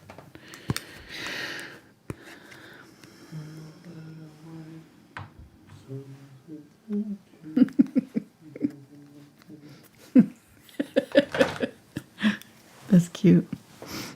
I like it, huh? Good thing I didn't have my mic on. Yeah. You want content ID getting on top of that. All right. The YouTube content ID police is real. It's scary. They will nail you. All right, so using this lighter white around there. It's like a little too bright, but we'll tone it down. Give these a little highlight, and then we'll go back in and shadow them. I'm gonna use a little bit of this bright white on my marigolds, white and yellow.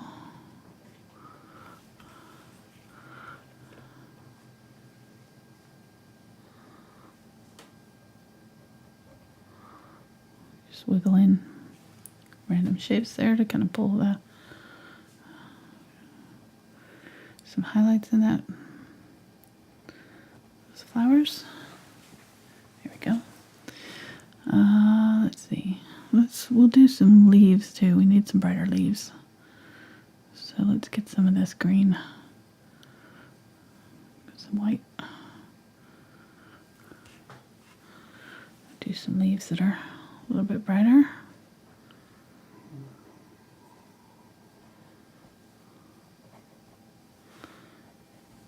We save these for last because this is really what's going to draw your eye. So now we know kind of where we want some emphasis of some color. You know, where we need to pull the eye around. My poor eyes. I know. Bossing them around, telling them where to look. Okay. Okay. pulling them. And we are. Okay. And then go back to using this with this yellow. And adding a little bit of that, that orange that we were using for the marigolds. I'm going to use that right in here.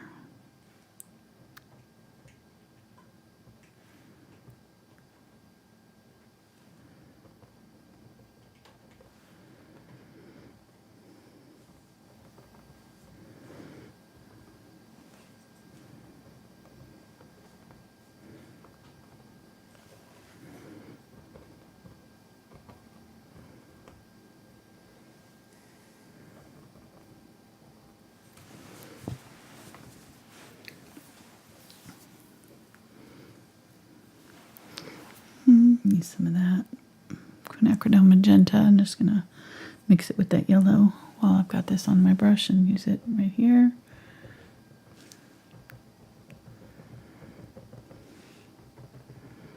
Leaving lots of that background color showing through. It's just going to give that center a little bit more visual interest. I probably need to add back in a little bit of the dark color too. I'm going to get a little bit of the Quinacridone Magenta there and the purple.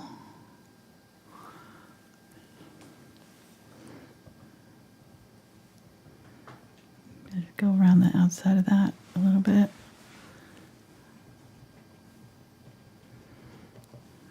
Our petals kind of covered over the edge of the center of the flower a little bit.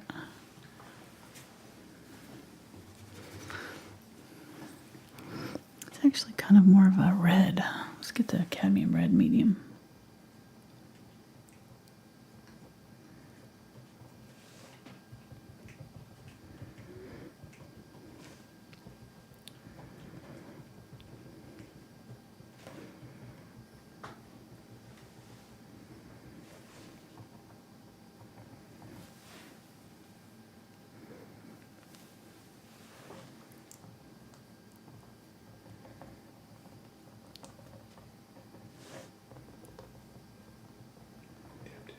Yep, just lots of dabbing here, so not super exciting, but Necessary. yep.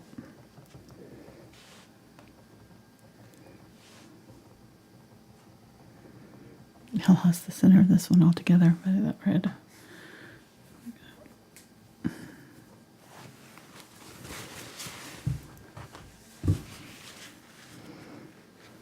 Wipe that red off there. There we go. If you get too much paint on there, it just won't stick until it dries completely. I'm going to use, I kind of wiped off my brush there. I'm going to use a little bit of it in that center and that yellow part too.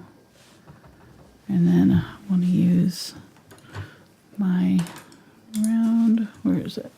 Angle brush. And, oh, well, you know what? We haven't used our Quinacridone Burnt Orange, so let's use some of that. That's probably the, use that with my yellow.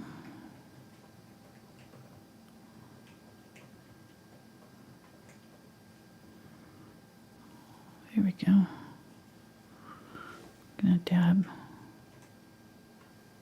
I'm trying to find the right color for these. They're just not quite doing it for me. Color's not quite right. It's not yellow and it's not, well, it's kind of yellowish, but it's in shadow, so it's got a lot of this orange color in it. Okay. That's good.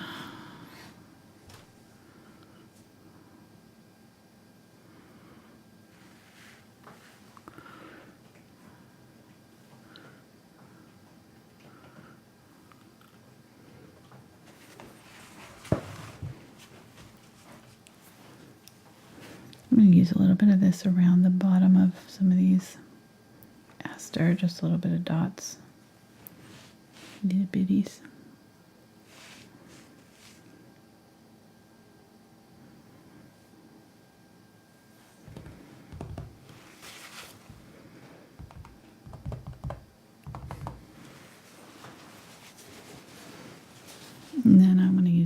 in here too, because it's a little bit too light all the way through here. It needs a little darker, some darker shadows in the marigolds.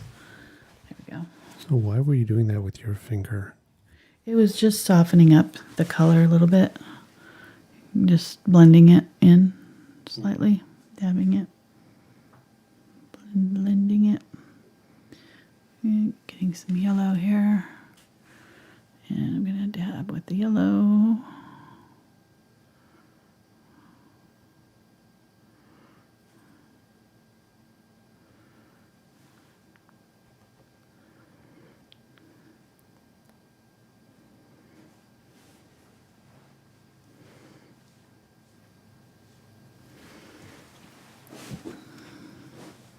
Let's use that quinacridone burnt orange for some of this here.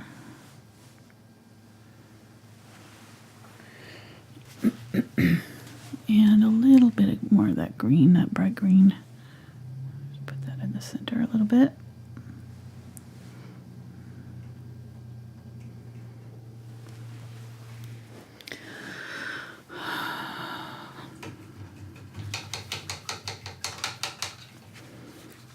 Right.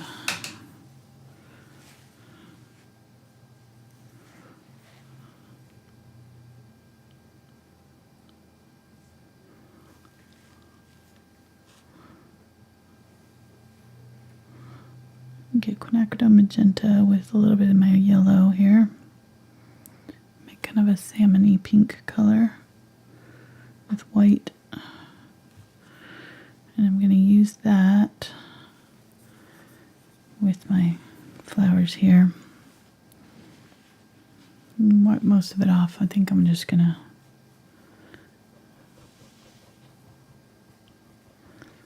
add a little bit of the highlight around. There we go. Kind of soften up that around the outside. Leave a lot of that green or that reddish, color showing through, but just adding a little bit more of a softer pink tone. There we go.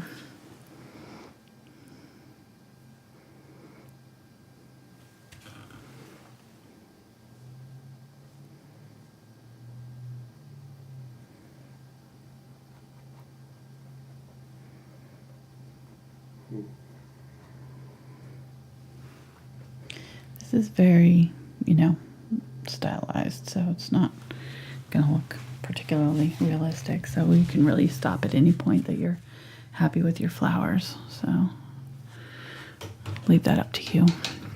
Yeah, but like you said, all those layers are giving it depth and not so flatty. Right. Yeah, that was the main thing, is just trying to kind of give them a little bit of more of a structure and depth. I'm going to get a little bit of that bright green and put it right there in the center.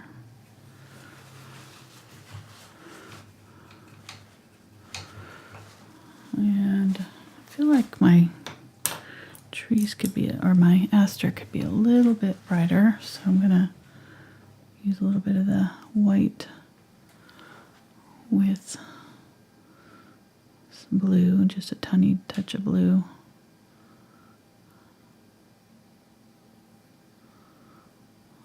And maybe a little tiny bit of that purple. Just give it a little different tone from what we've already done.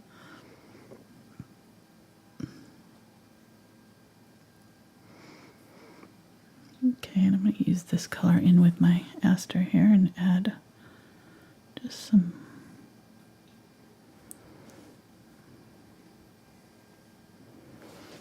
highlights here and there.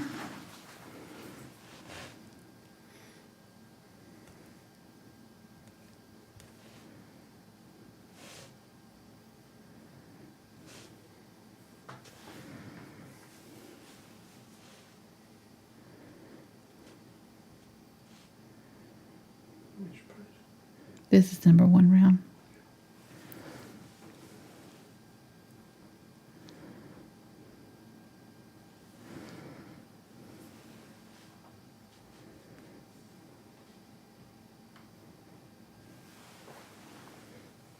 we go.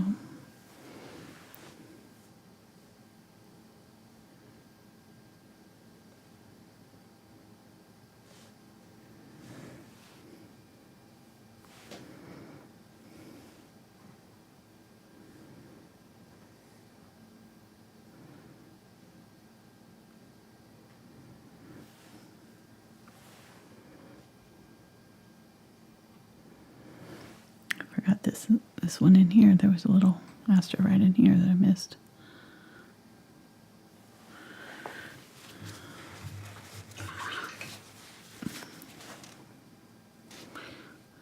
How long have we been going? 2.5 hours?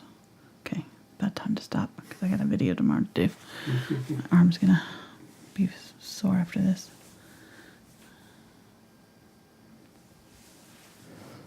Getting a little bit of the brighter blue, and I'm going to just do some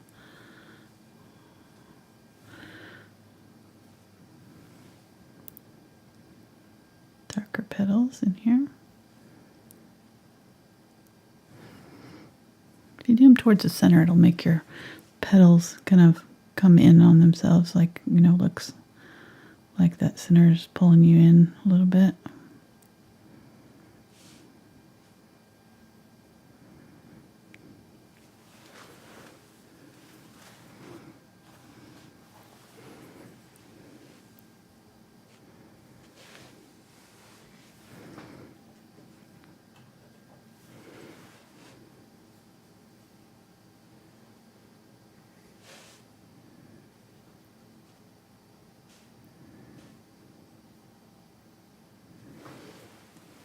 Here we go. Okay, we're getting there.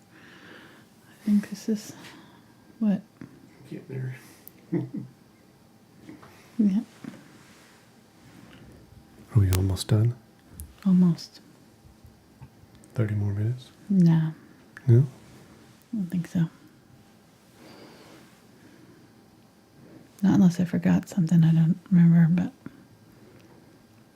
I think one last layer of yellow around these flowers and we'll be good to go. I'm gonna need some fresh yellow for that. I'm gonna use the cadmium yellow medium, a little bit more warm yellowed.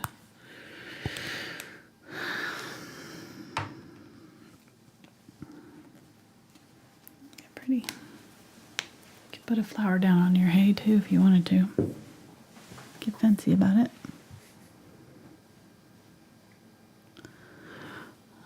So,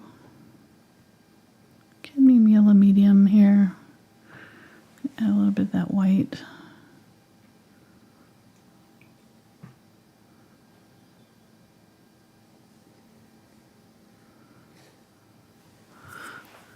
I'm just going to brush the tips of these. Doesn't have to be all of them. But you can see the ones that I've done here now, you know, not so. Definitely needs it a little. Yellow is a pretty tough color to get to cover other colors, and we had all these greens and things underneath. So it's definitely going to take at least 3 coats to get these yellows to really show up against these other colors. So, and the white helps too, having a little bit of white in here. Even though it looks bright when you first put it on, when it dries, it kind of loses its intensity. So you may end up having to do it another time. That's normal. That's, you know, not a big deal.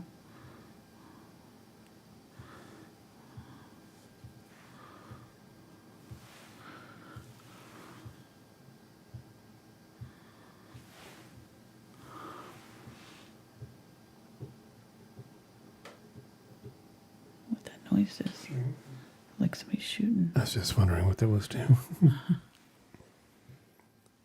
Getting close to hunting season this year. Yeah, it is. We're right against that game range, so I don't think they're supposed to hunt out there, are they? No. Nature preserve. No, I think somebody's just getting ready. Ah.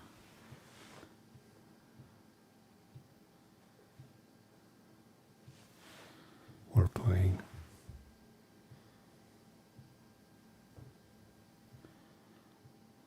Okay.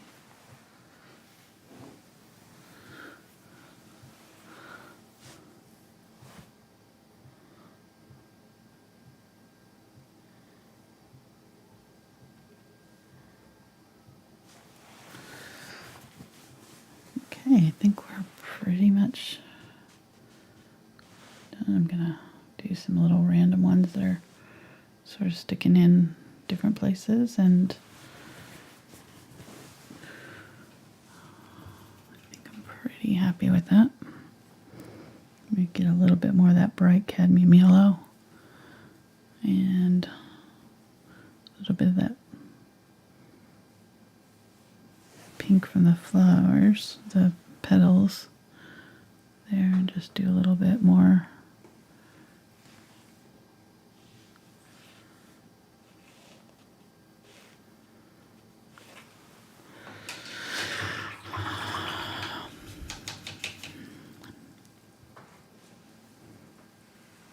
Get a little bit of that Quinacridone Magenta, mix that in.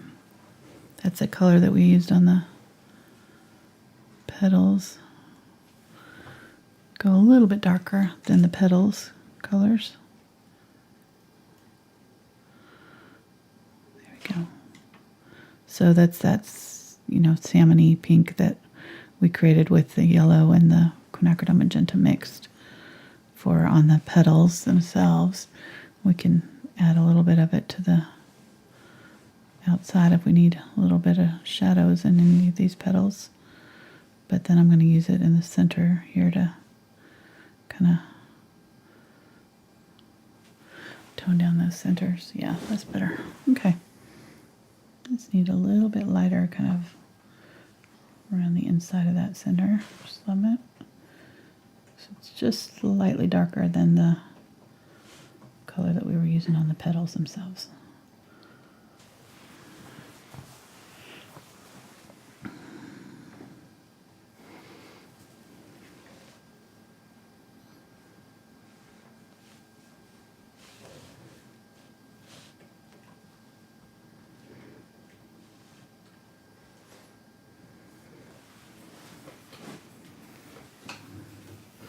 And then we darkened that up. I want to fix that because that looks funky now. So get some of that cadmium yellow medium and just go over. Where's the white? I guess this is my white. Go over these marigold areas.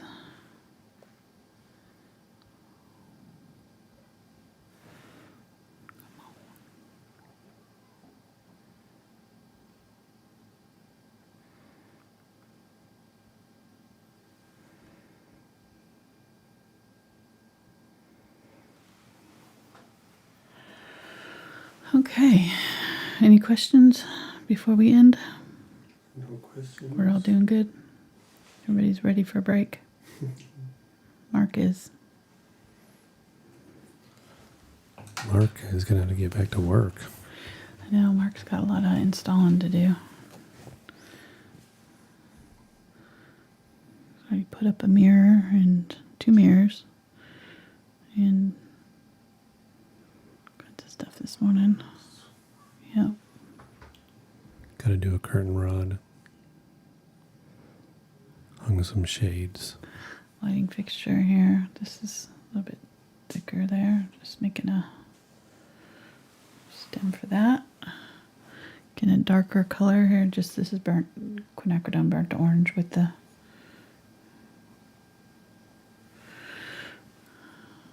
green. Oop. Don't want it to be see-through. Come on.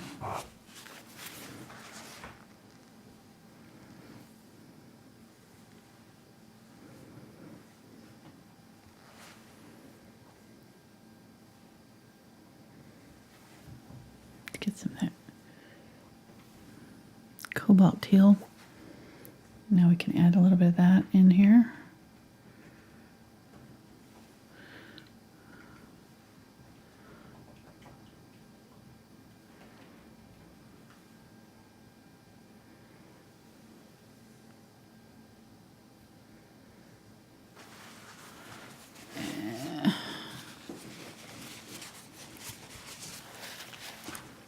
Not sure, I don't like that. Just do a smaller one.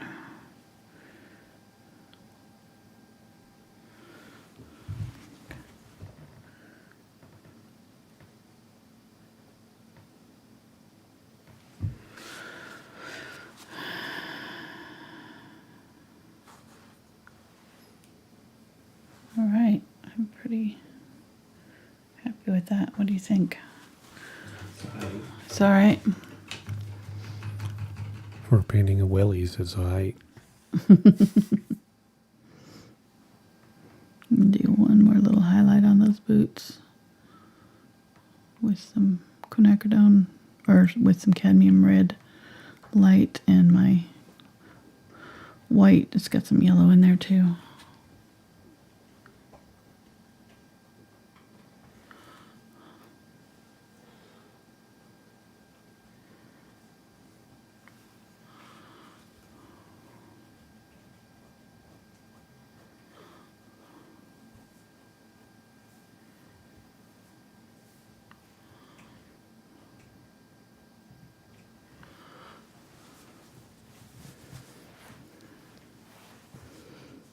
Oh, they're fun. Aren't they cute? Don't forget your shadow. That's really important right there. I think it needs to even be darker.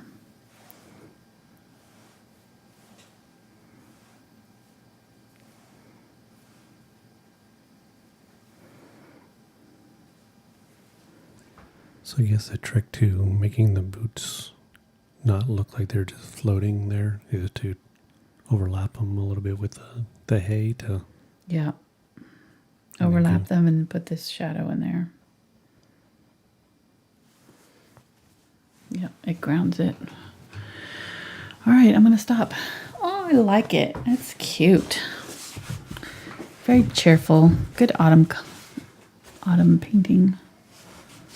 Some super chats. Awesome.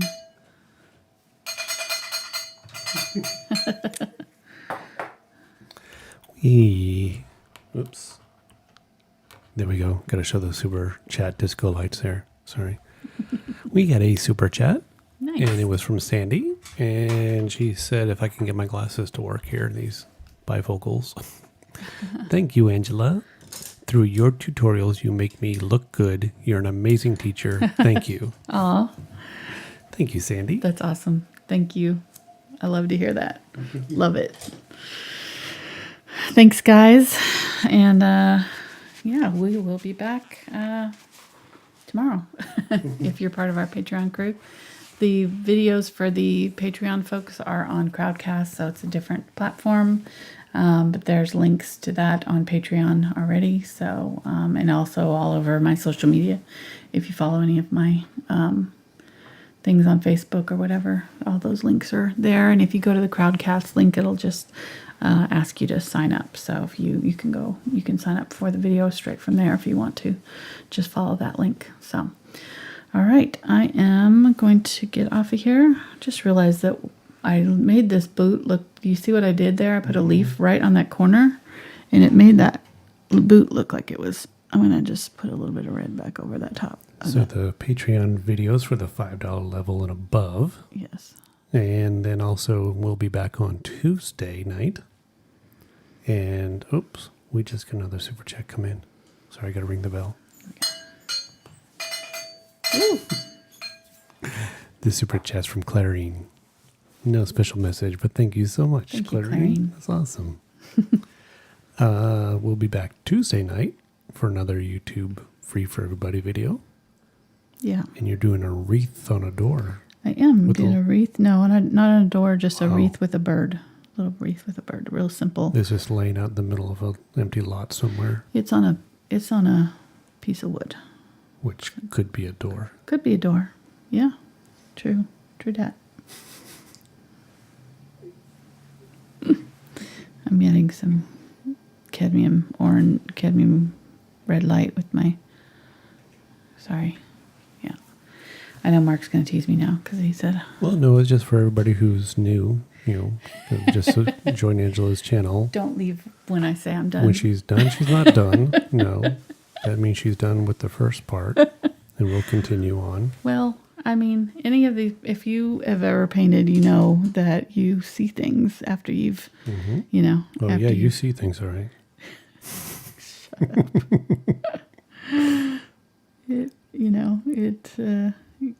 It can take a while, but you'll start, because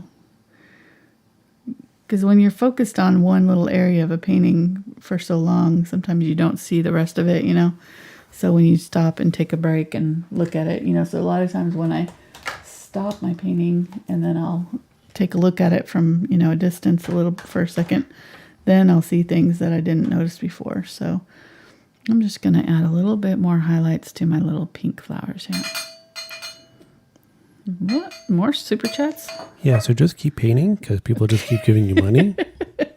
This one's from Susan. It says, thank you for all the details, Angela. Oh, you're welcome. Thanks. So yeah, just keep Thanks painting. for sticking out, sticking with us here. My multiple edits here. And she was laughing at me when I said 30 more minutes, 20 minutes ago. Okay. Oh, no, it won't be 30 minutes. No. Okay. I'm taking the hint here. No, not at all. Okay. The thing is about you, you're always paying attention to the details and adding the little touches here and there that will make it that much better. So That's what I hope, at least. That's the goal.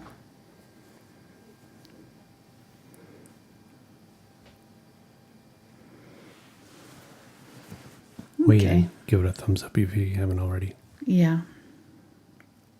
If you're still here. Please. Please. Pardon me, sir, but you can spare a thumbs up. There we go. Okay.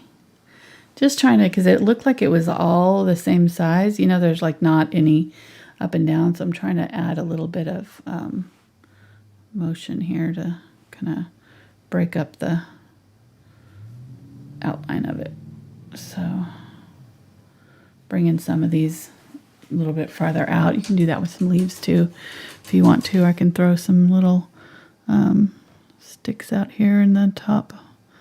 Get some of this green burnt sienna here. So I can add some. So I don't really want to go much more this way, but I do want to kind of bring out some stuff that way. So, and maybe bring some down here. There we go. So now we've got a little bit more interesting outline here happening.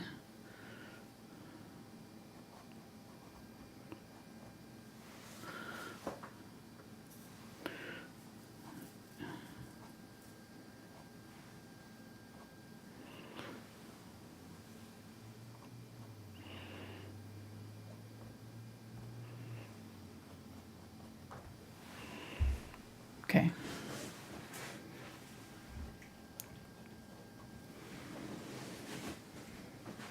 There we go. All right, let's stop there. Thanks, guys.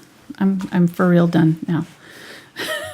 For real. For reals this time. Let's go get some dinner. All right, guys. Thanks for watching. We'll see you next time. Bye.